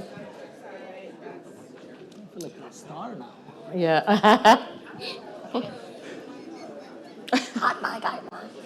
Are we testing? Thank you, sir. We're on now. See, we were muted before, but now we're on. It's all broadcasting now. You're broadcasting now. Broadcasting now. I hear you too.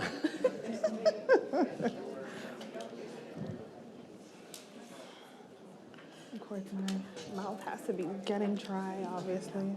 And this light is like right in my eye. Well, good afternoon, everyone. Well, good afternoon, everyone. Good afternoon. Well, good afternoon, everyone. Good afternoon. Excellent, excellent. We're down to the last minute stretch. And we've got this fantastic panel, which is really going to make a lot of sense when we get into the work that they're doing based on what we talked about in the first panel. So I'm Crystal Cornegay, as folks were told, and I'm going to ask each panelist to introduce their organization briefly, talk about the communities they serve and the specific barrier that their innovation is trying to approach. So we'll start with you, Osvaldo. Thank you, Crystal. Good afternoon again. It is very humbling to be here today. It sounds like a cliche, but it is. Because 4 years ago, when we embarked on this journey of being a home lender, entering the homeownership space, I looked at the work that many of these practitioners were doing already. We are a commercial lender. We are a CDFI doing work on the affordable housing, multifamily, small business, clean energy space. But this was a new venture for us. So we read all the papers by Urban and work that Michael and others have done, and studied ad nauseum the work that how HomeWise had done and many others. So this is like the cycle of the first stage of our journey, as someone said earlier. My name is Osvaldo Acosta. I am the CEO of City First Enterprises. I am going to speak today about our experience that one of our subsidiaries is doing Homes by CFE. It's a CDFI, a nonprofit in its own that is a full-on subsidiary by us. We have a second trust, second mortgage program here in the DMV metropolitan area. We launched 2 years ago as an ongoing matter as a business. We do first-time homeowners, Black and Latino. It's a special purpose credit program, or SPCP. We serve, as again, first-time homeowners as defined by FHA. I can discuss the feature of the loans later, but that's in essence what we do. We serve most of the counties in the Maryland metropolitan, in the Maryland, Baltimore, DC, Maryland area, and we partner with Chase as one of our partners. I will talk more about that perspective, partnering with First Trust mortgage lenders, and I'm very excited and humbled to be here today. Thank you, Crystal. Osvaldo. Kylie? Hi, my name is Kylie Hong. I'm with Build Wealth Minnesota, Inc. The company itself was incorporated back in 2004. So David McGee, our executive director, the founder, with all the topics that was covered throughout today, saw a real need to address like the disparity gap, the building wealth, building generational wealth, hence the name Build Wealth Minnesota, Inc. But we are a nonprofit CDFI. We work closely with the underserved BIPOC community. Our biggest initiative right now is the 9,000 equities, and that's our mission to try and get 9,000 Black families into home ownership. As far as the holistic approach that we have, we work with our clients. We have HUD-approved counselors. We have financial coaches, credit counselor. We address the holistic approach from a very early age with going with the youth stabilization program. So we're in the middle schools, just talking to students, letting them know the importance of credit, important financial, just to get them on the right path to go into rental readiness and then family stabilization and ultimately home ownership, if that's the ultimate goal that they want. So I am the lending underwriting manager for Build Wealth, and I'm very happy to be here. Happy to have you, Kylie. Aisha? Hi, good afternoon, everyone. My name is Aisha Weeks. I'm the Managing Director for the Deerfield Fund for Black Wealth. And we're seeking to close the racial wealth gap for Black and African American families in the Denver metro area with an eye on replication. And it's hard to talk about what we actually do. We provide down payment assistance, financing tools so that families can onboard into wealth creation. If we don't understand the why, and the racial wealth gap is very dire. Black families have only been able to amass 10% of the wealth of a median white family. And for those Black families with small children, that wealth is only at 1%. And we have seen the studies that show that by 2053, if not innovation and thinking outside the box is not something that we're leading on, that wealth is going to be at zero by that time. And so the folks out of Gary Community Ventures in Denver were really thinking critically about, where they could show up in this space, and also went out and talked to homeowners, Black homeowners in the Denver metro area. The data was saying what the families were saying, that the opportunity for homeownership and wealth creation was something that they wanted desperately, but the financing wasn't there. The down payment assistance wasn't there.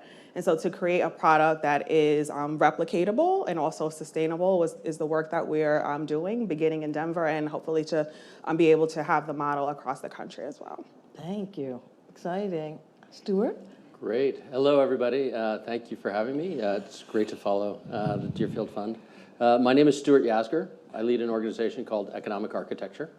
At Economic Architecture, we recognize that our markets can be an incredibly powerful tool to improve people's lives. We also recognize that our markets work extraordinarily well for a relatively small number of people on the planet. And for the vast majority of people, our markets are not working nearly as well as they could. And when that happens, we have the ability, the opportunity, and frankly, the responsibility to redesign the structure of our markets so that when people pursue profit, it inherently furthers the public good. And so we seek to put those ideas into action. In economic architecture, we seek to address problems of historic proportions by advancing structural innovations in our market. So for example, just last month, we announced the second chapter of our partnership with Dr. Andre Perry and the Brookings Institution to address the devaluation, the $156 billion devaluation of homes in Black majority neighborhoods across the country.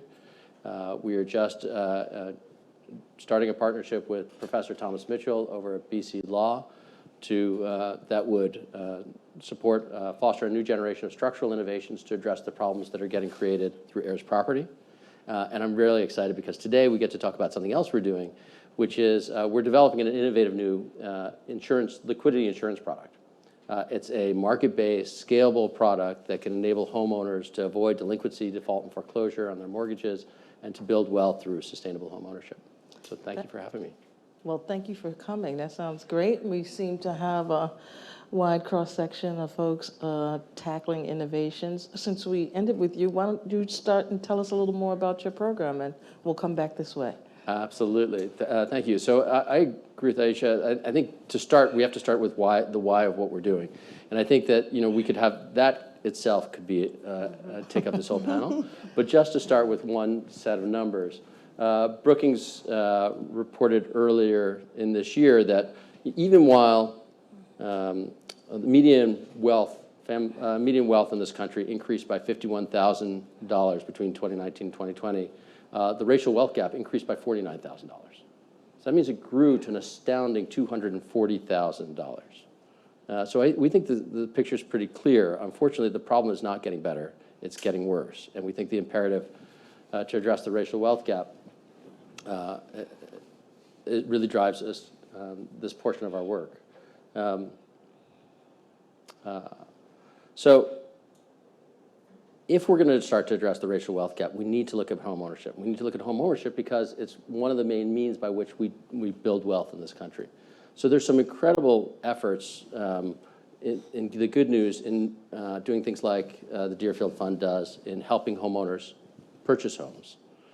We think that those initiatives should really be complemented also by a focus on making sure that homeownership is affordable, it's equitable, and sustainable throughout the whole life cycle of homeownership. Because when homeowners experience financial distress, the snowball can really start to roll. right? When delinquency matures into default and foreclosure, unfortunately, those pain points can really be horrendous. When a family goes through foreclosure, they lose their home. Often their savings is wiped out. Their credit rating is ruined.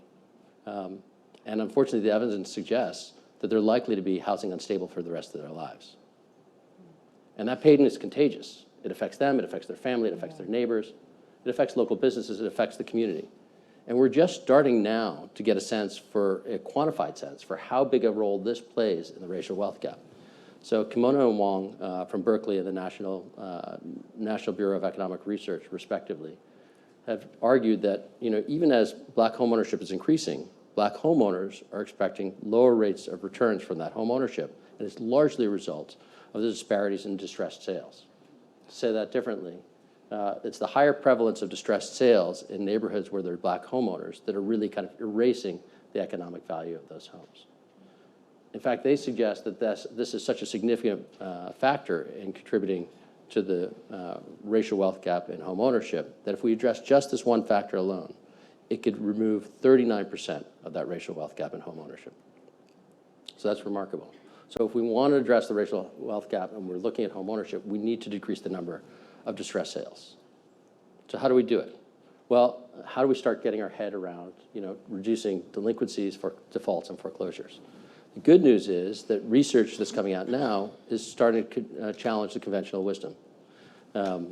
There's this wonderful paper by JP Chase Institute, Trading Equity for Liquidity, and there are several other papers that have emerged recently. And the basic idea is, we can boil it down, is that what really matters is not how much equity a homeowner has in the home, but whether they have access to the appropriate amounts of liquidity, right? So just to make this colorfully clear, if a homeowner has access to appropriate amounts of liquidity, they're likely to make their mortgage payment, whether they have 5% of equity in the home or 95% of the equity in their home. Because after all, it's their home. And conversely, if a homeowner doesn't have access to that kind of liquidity, then they're not going to make the mortgage payment because they simply can't, even if they have 90% of equity in the home. So we need to focus on making sure that homeowners have access to this kind of liquidity. And when they don't, when homeowners experience this kind of financial stress, as we talked about before, the snowball can really start to roll. And it does because they start to incur additional costs and additional fees. Our hosts here at Urban did this wonderful paper and showed that, roughly in 2022, they showed that roughly 70% of the defaults that they had studied resulted from homeowners missing a payment because of an income and expense shock. So, if we take all this together, we really start to realize that, look, if we can offer homeowners the liquidity they need to pay their mortgages when they experience a life event that creates an income and expense shock, we can significantly decrease the number of delinquencies, defaults, and foreclosures we're experiencing in the market. And that's really the key insight in an initiative we're developing called Project H2O. We call it H2O, liquidity, water, so providing liquidity for homeowners. Project H2O is a short-term liquidity insurance product. It would be available to homeowners at the time that they purchase their mortgage or refinance. It's designed so that it would be compatible with all the GSE kind of mortgages. And if a homeowner has H2O and they experience a life shock that creates this kind of income or expense shock, they can make a claim on their insurance product. The insurance product would make their mortgage payments for them, all of their mortgage obligations, not just the mortgage payment itself. And it would do so for the extent, for the length of the shock or the agreed upon period of months expire. So when we started to do analysis and see how effective this would be, we used all the historical data pre-pandemic, and it shows that Project H2O would prevent over 250,000 families a year from going into delinquency and default on their mortgages. So we think that if we can use innovation to develop an innovative liquidity product, we can help families pay their mortgages even when they experience the predictable kinds of life shocks that we all experience, stay in their homes, build wealth through sustainable home ownership, and make a contribution to addressing the racial wealth gap. Thank you, that's great. I, of course, can speak to the power of that. Mass Housing is an agency. We have our own mortgage insurance product. And as part of that product, we have what we call MI Plus. And the plus is you pay your mortgage insurance if you lose your job. the insurance will pay 6 months worth of all of your mortgage expenses for you. And the reality is that most people who buy a home, which we talked about earlier, don't actually make the choice to not pay their mortgage unless they cannot. And so the risk in it is not that high. And we've only really seen real high amounts of that through the pandemic. And it became this wonderful tool because people didn't have to do forbearance. They didn't have to do those kinds of things. So we're really looking forward to the opportunity to see that expanded more across the country. Aisha, why don't you talk to us about what you guys are doing in Denver and how you want to take it across the world? Right, the world. I love that. Go big or go home, girl. Yes, absolutely. I appreciate that. So if we're setting the foundation to say that the racial wealth gap is an issue, is entrenched, it's systemic. And you look at solutions, what is the actual solution, right? And so looking at access to capital, down payment assistance as being a solution. I'm a former banker and also worked in community development. And what I saw was that particular solution, down payment assistance, was always kind of short-lived, and the pot was always very small. And so if you had government entities that were providing down payment assistance, it was by the time the community heard about it, it was already gone. If you had banks that were looking at down payment assistance, they were so constrained by CRA that they capped it at 80% AMI, really not looking at the fact that it's an income issue, yes, at times, but oftentimes it's not an income issue, it's an issue of assets. And if you're going based off of CRA, then you're going to miss a large swath of the population that from a generational perspective has been denied access to homeownership, not necessarily because of income, but because of the systemic barriers that have happened due to redlining and the like. So like, what is the solution? Is to create something that is replicatable and sustainable. And so we started to think about, well, what models in down payment assistance financing would work, and we created an innovative product that is centered around shared equity or shared appreciation. And so we provide up to $40,000 in down payment assistance in the form of shared appreciation, and we sit in the second lien position in order to accomplish that. So we come alongside first mortgage lenders, being able to provide that down payment capital. It is a silent second because there is no interest or monthly payment that is asked of our clients on this 15-year promissory note. It's at the time that they refinance or they sell that they pay back the original amount of down payment assistance, $40,000, plus 5% of the appreciated value. So if you purchase your home at $400,000, 5 to 7 years later, it's appraised and it's valued at $500,000. And we have to talk about appraisals, which I'm glad you're working on that element of it. Then 5% of that would be $5,000 plus the 40. And so we wanted to make sure that we created a product that was very low barrier, right? If we actually had interest or monthly payments accumulated, that would then factor into the DTI. We've already have challenges in our system of qualifying, so why add an additional layer? And so that's the functionality of the product. But what I think we are also most excited about is looking at kind of like where we fall on this spectrum and the different touch points that we have. So we are helping first-time Black and African-American families to be able to purchase a home. But where the sweet spot, I think, for us is at the post-purchase and wealth transfer and wealth creation. And so I'm joined by my colleague, Tiffany Roan, who is in the audience, and she's a client success manager, and she works very diligently to help us to create programming on that post-purchase. The Federal Reserve Bank of Cleveland has come out with a lot of data around the wealth gap. And it's shown that, yes, homeownership can close the racial wealth gap. The issues that Black families uniquely face is that we're not able to hold on to the property long enough to realize the appreciation and the benefits of homeownership. So what do? You have to make sure that people are staying in their homes. So we have a comprehensive wealth preservation strategy that we're developing, as well as wealth creation. So we look at that and saying that families need to have estate planning, insurance, conversations around investment.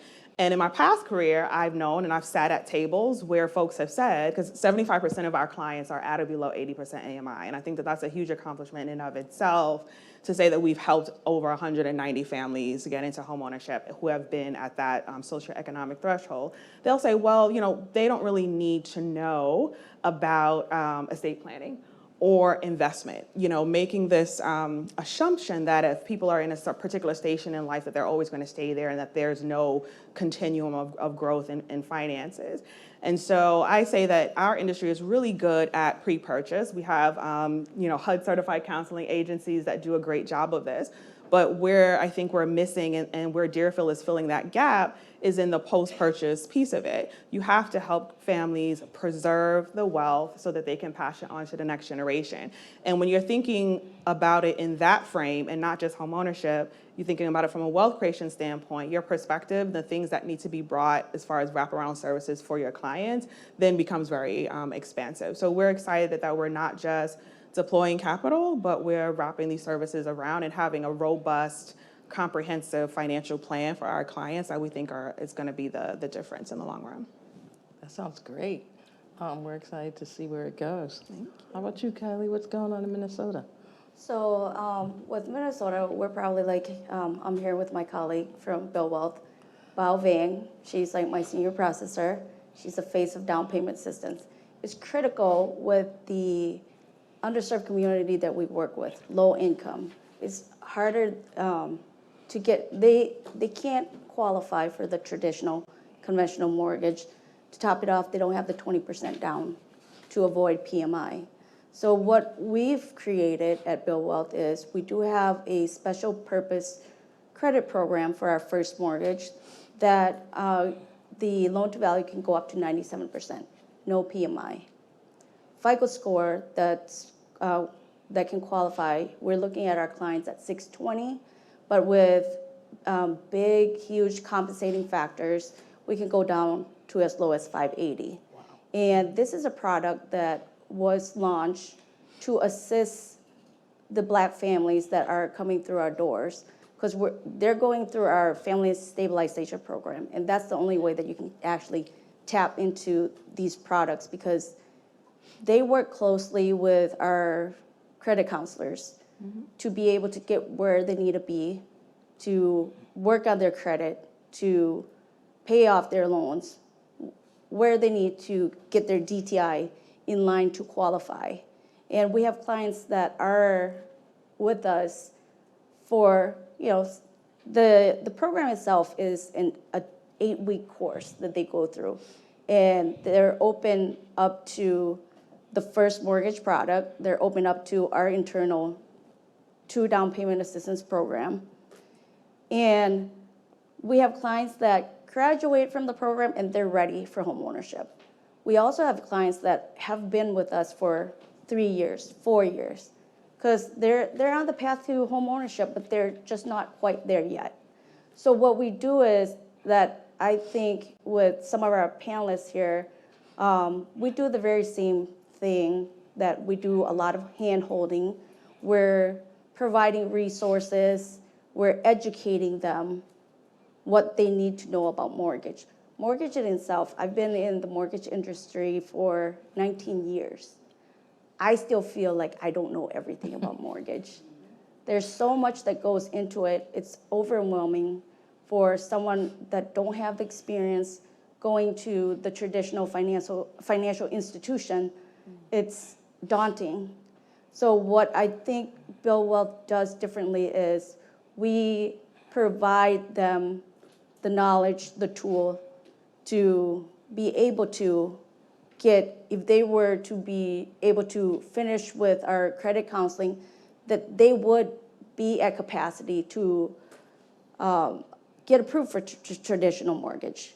Because that's the ideal that was placed by the mortgage industry.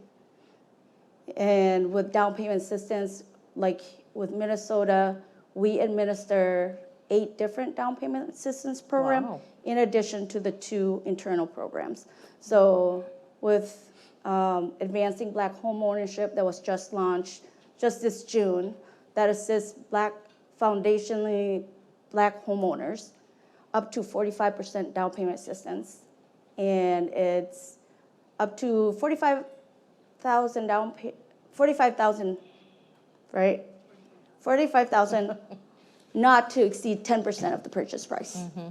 So, I mean, that's huge. You need a large sum of money to be put into place to provide an equitable product for the client, and then make it so that the knowledge that they've learned up to that point is going to be able to sustain and have them be in the home, and also create generational wealth for their kids to come. You know, you don't know what you don't know. So knowledge is a tool.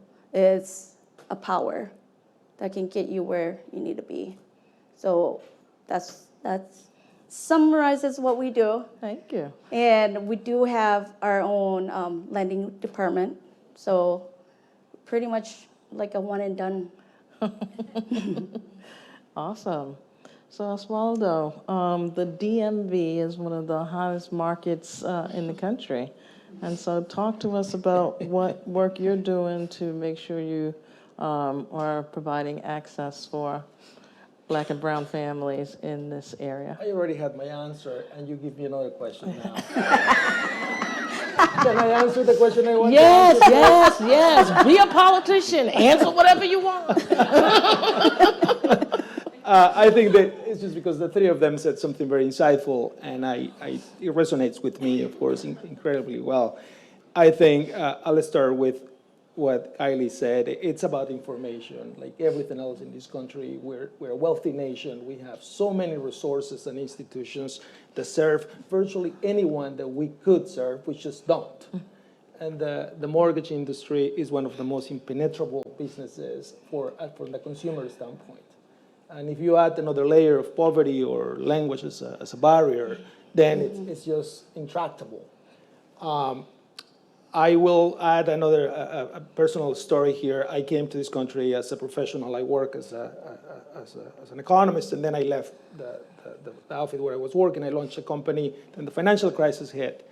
And I went in Mount Pleasant. If those of you who know DC, I went to the Bank of America lender, and I said, I need $20,000 for inventory. And they said, yes, of course. They always say yes. We bankers do say that always. And then we get to the no. And then when he told me no, he said, you can go to this place. There's something called Community Development Financial Institutions, or CDFI. I said, what? And I went and I got from LEDC, the Latino Economic Development Center, I got 7 loans. Every time I faced insolvency, I would go there, and they saved me. And when I sold the company, I made it my mission to be part of an evangelist, if you will, of CDFIs.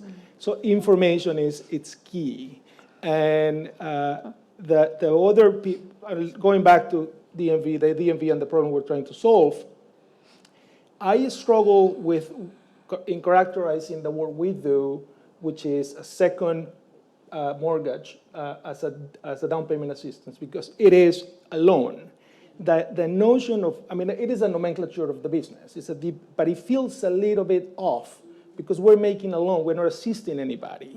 The reality is that we are making a loan to you, we're solving the liquidity issue. It's imprecise to say that it's a liquidity trap, but there is a liquidity issue, as they said earlier, because at the end of the day, you have everything it takes to own a home. What you don't have is the right parents, the right friends, the right networks. You didn't inherit $30,000, $40,000, $50,000. That's how you buy a house. Everyone in my neighborhood, I live in a middle-class neighborhood, everyone, I did a survey, everyone got money from their parents or their extended family. Yeah. And when we are helping, typically in the district, you need $80,000 at the down payment assistance if you're buying here. Who has $80,000? What the market does. You can borrow $80,000 for consumption. in this country, if you are savvy enough, you get $80,000 in credit card debt easily. You just have to be a little bit, creative. But if you want to get $80,000 for buy a house, then you can't. So what we're facing now is a market imperfection. As an economist, I look at the problem as a structural issue with the market, and I said, well, there should be a market for this $80,000. You're buying a house in this country. You're buying a house in the capital of the most powerful nation of the country. The house will be there, and it's pretty good, very likely that it's going to increase the value with inflation at least. So how on earth is that you cannot buy a house, you get $80,000 to buy the property? So if we can bridge that gap in the imperfection of the market and say, give me your credit score, your cash flow as a family, and we can give you the possibility to buy the house. Now, going ahead of the game, I think the solution for this DPA program should be, and Stuart, I think, would agree with me, would be to bring the market to solve the problem and create the same level of efficiency that we have since the Great Depression in this country, which is the GSEs. If we are able to create a second mortgage program that is liquid and is marketable, and we can go to institutional money and sell those notes and bring the money back, it's one of the many problems we will solve, but it will solve the liquidity problem. We have, thanks to the sponsorship of JP Morgan Chase and many other donors that we have had in the organization, we had $3 million as a seed capital to do 100 transactions in the next 3 years. It's not enough. We're going to transform the life of 100 families. That is super important. I can retire happy if we do that.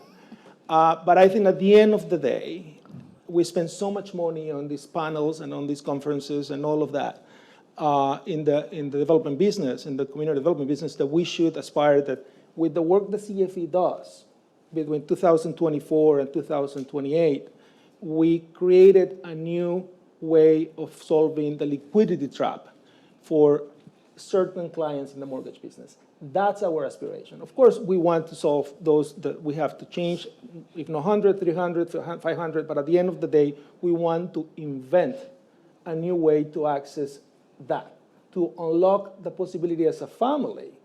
All the statistics have been said, everything is clear, it's just platitudes at this point.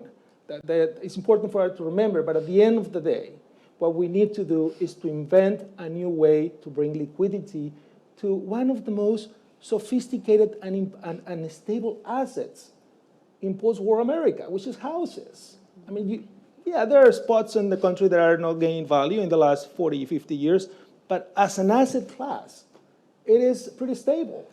And it blows my mind how we're still dealing with redlining situations. We haven't unlearned how do we get capital to these communities. That is, I think, at the end of the day, our mission, to invent a product that could be replicable. If not in our lifetime, I hope in our lifetime, I hope in our professional careers, that at the end of the day, AI, and to which I'm very optimistic, will bring the efficiency that the market needs to originate a second trust program, a second trust loan. I mean, you must know how long it takes. It's almost more complicated than originating a first trust, because we're pretty clumsy. It's odd. How does this look like? So we're educating loan officers. It requires partners like Chase and on the lending side that are on the mission. They're incentivized by the transaction, and they really have the motivation to close this gap from the top, as it is the case with JP Morgan. I keep insisting that because that's it's been my experience, and other banks as well. But that's in essence what it is, what we're trying to solve. Yeah, it's so interesting because you all have mentioned this thing that Elena talked about, like how we need to really redesign the housing finance system, right? And make it work for more people. I can't remember what the phrase was. It works well for a small number of people on the planet, right? And so one of the tools that was proliferated in the past 3 to 5 years is the special purpose credit program. It'd been around for a while. People woke up to it. We started to do that. And 3 of you are employing that in order to be more targeted about that. What are your thoughts about why we need a special purpose credit program in order to address this particular population? And are there innovations that we should be thinking about as we move forward? I could start, and I will be blunt, because I think this is a safe space. We're in a family here. A lot of programs in this country, and I have the privilege to always feel like an outsider, and therefore I have a fresh perspective on things, are born with the right intention, the right literature, the right language, the policies made from the right angle. Champions come and push Congress and local elected politicians to do the right thing. And then the programs are captured by the people who have more information, by the people that are savvier, have more education, have more time after 5 p.m. to think, what do I do to buy a house? And, it's as simple as that. You have a family member who is educated, someone works in the financial sector. So how do you mitigate the problem? Well, you have to make sure that it says it's for Black and Latino only, period. That's it. That's it. That's it. And then you get into another set of complications, of course. I will not say that. We don't have time for that. I only got 4 more minutes and other people have to talk as well. Sorry. Yeah, so that's why. Okay. Well, I mean, just to piggyback off of what you're saying is like absolutely right. You have to have targets, right? The discrimination, the redlining was targeted. And so the blanket solutions for decades have not worked. And now people are mad because we have, call-outs, but we can tone that down because we are in DC. But the reason why special purpose credit programs are needed is because it provides that carve-out. Equal Credit Opportunity Act and Reg B are really clear about, what does discrimination look like. And the SBCP has been around since the 1970s. It's amazing that it's not a more utilized tool. You have financial institutions that are creating grant programs for down payment assistance that are specific on the basis of race or ethnicity. That's happening in the market. You now have down payment assistance financing, such as Deerfield, that really rely on SBCP and its carve out to be able to have those legal protections, for example, right? And without that, given the most recent action with the Supreme Court ruling and issues that we've seen with the Fearless Fund and how that has kind of evolved without SBCP, right? We would be in a very precarious situation. So it is definitely something that we should know about and we should work really hard to protect no matter what happens in November and January. The special purpose credit program is there to counteract the barriers that are in place for a special group of people that are not privy to that. And it also allows the flexibility that the traditional product doesn't allow. I think going along with down payment assistance. Down payment assistance is huge. We work with government agencies, state agency, they're providing a product to us that is not forgivable. I mean, that's kind of handing us money, but not really handing us money. What it has to happen, as much as everybody echoes in this room, everybody see where the problem lies. Make down payment assistance forgivable. So then that's really ensuring that we're trying to break down the barriers and get the people in place where they need to be. Well, we are out of time. Wow, really? I know, right? Who knew? I want to pick a question from the panel. Do I have time for that? Okay. Let's say, how do these approaches ensure that wealth stripping doesn't occur as a result of becoming a homeowner? The what? Wealth stripping. Wealth stripping. So in Massachusetts, we have created this affordable homeownership subsidy program. As you all know, they usually come with a deed rider. The deed rider generally says that the home is affordable in perpetuity. It doesn't say that. It just says that you make X and you have to sell to somebody who makes X. And so for me, that's affordable in perpetuity. And so what we said was we were going to change the deed rider such that after 20 years, it burned off and you could sell that market. And we wanted half of the upside and you can keep the other half. And so people said, oh, you know, like that becomes a problem because then you got a bunch of people who come into the community and strip the wealth as opposed to keeping it in the community. I can ask a question about AI because everybody seems confused about this. Definitely not confused. Go I ahead. think like when you're creating programs, particularly that are targeted on the basis of race or ethnicity, it's really what someone mentioned, cultural competency, and our team really takes that seriously. And so wealth stripping can happen at any point on this continuum. Right. And so coming into the role, I reevaluated our underwriting criteria and really wanted to have that balance between access, knowing that we had spent decades with arbitrary rules about who should qualify for a mortgage, but also knowing that you don't want to set your clients up for failure and you don't want them to be housing cost burden. So evaluating things like what is your cap on your DTI is sounds boring, but it's really intentional about saying that we want to make sure that people are in sustainable homeownership and creating wealth. When we look at our shared appreciation structure, there are structures that go anywhere from 20 to 25% of appreciation, like on that back end.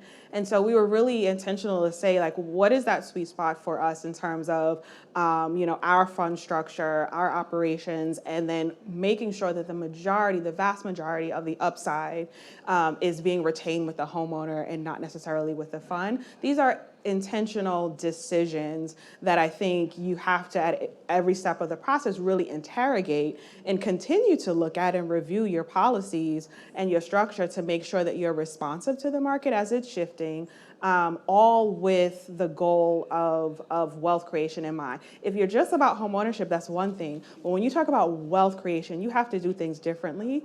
And so that's why we kind of think about it in those terms. I really appreciate that. And I really appreciate we've been having to help people understand, well, what do you mean by wealth creation? And what is the point in that? And so I really appreciate you both talking about, well, it's about liquidity, right? It's like wealth is about being able to sustain the shocks in life without necessarily having to give up your asset to do it. And so what are your thoughts about that? I was just going to jump in and add that, so I think wealth stripping is a really important issue as well.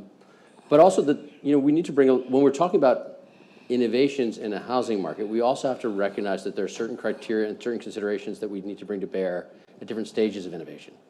Right? So if you think of the work that you're doing now, you're pioneering an approach to kind of this shared equity and to enable home ownership. We're in the pioneering moment. So the kinds of considerations that we bring to how this is working and what success looks like really need to be aware of kind of the moment it's in. When eventually we think about how would this work across the entire market, then we need to be concerned, right? We say, well, what are the safeguards we put in place so that somebody who's providing some of that equity won't be stripping more of that wealth? And then when the large-scale power dynamics come in, how do we counterbalance them? But I think it's appropriate to, we shouldn't burden early-stage innovations with having to answer the questions of long-term structural change at the outset, because we're going to stifle these innovations that really need support, and they need supportive programs and the space to do this work. And then later, they're very germane, and we have to address them. I agree in most part with what you said. The only thing that I would add to it is that because our clients have experienced like generational trauma from the financial markets, it's incumbent upon us to really think deeply at every step. Understanding that we need to have space to be able to innovate and recreate and all of that, but there will be no excuse for harm. And so thinking about what happens, having that be your kind of like your guiding star is something that I think is really important, because some people I think excuse it away in the rush to innovate, and then there's harm that's done, and you can't gain the trust of your community back because, again, there's been generational trauma that's happened. So we're really sensitive to that at the Deerfield Fund. So just kind of wanted to agree, but then also add. So, yeah. Yeah, this is an evolving thing, and so I want each of you to tell me what success looks like. You got 1 minute. What success looks like.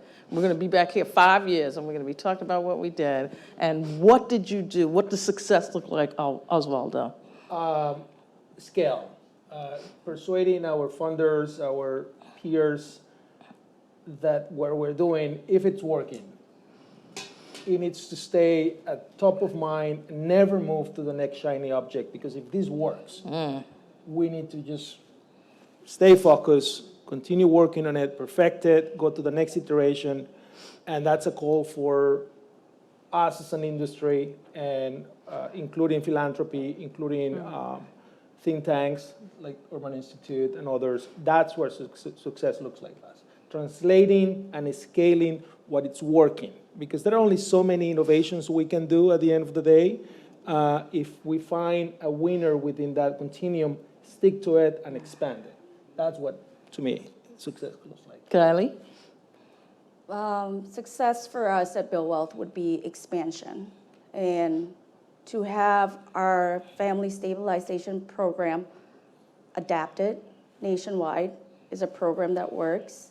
I mean, it's a step program, and clients need all the steps, because not every one individual is at the same place in life. So we need to establish a program that is throughout their homeownership Journey, yes.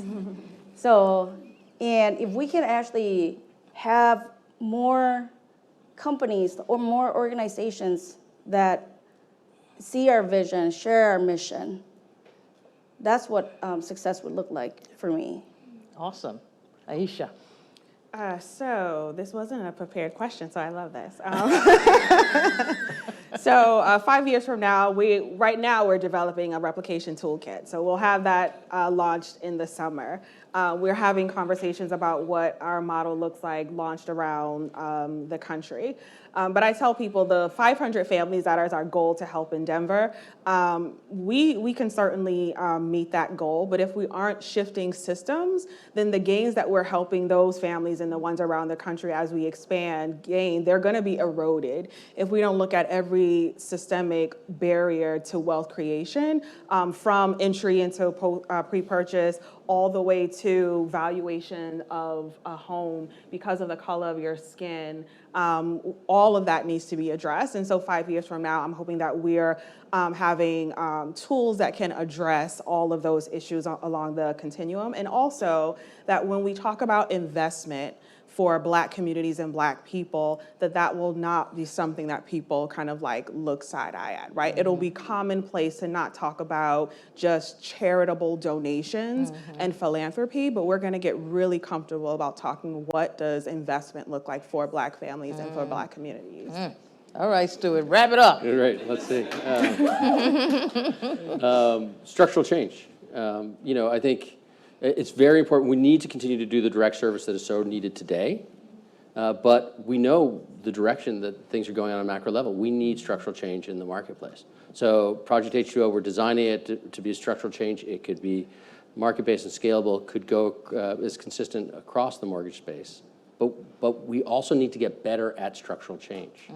There is no single silver bullet solution here. We need a range of structural innovations, and we need people to be open to thinking differently and to moving towards structural innovation while they continue to support the direct services we need today. Well, I want you all and you all in the virtual world to thank our panelists here, as well as our earlier panelists. Thank you folks for being here in person and joining us virtually. I hope you got inspired and are ready to go back to battle. And we look forward to continuing this conversation so that we can make sure that in 5 years, people aren't looking at us side-eyed when we're talking about innovations to address the racial wealth gap. So we'd love to stay connected and hear about all your work, so please share your thoughts and questions in our post-event survey. Everybody stay happy, stay cool, and stay strong. Yeah, thank you.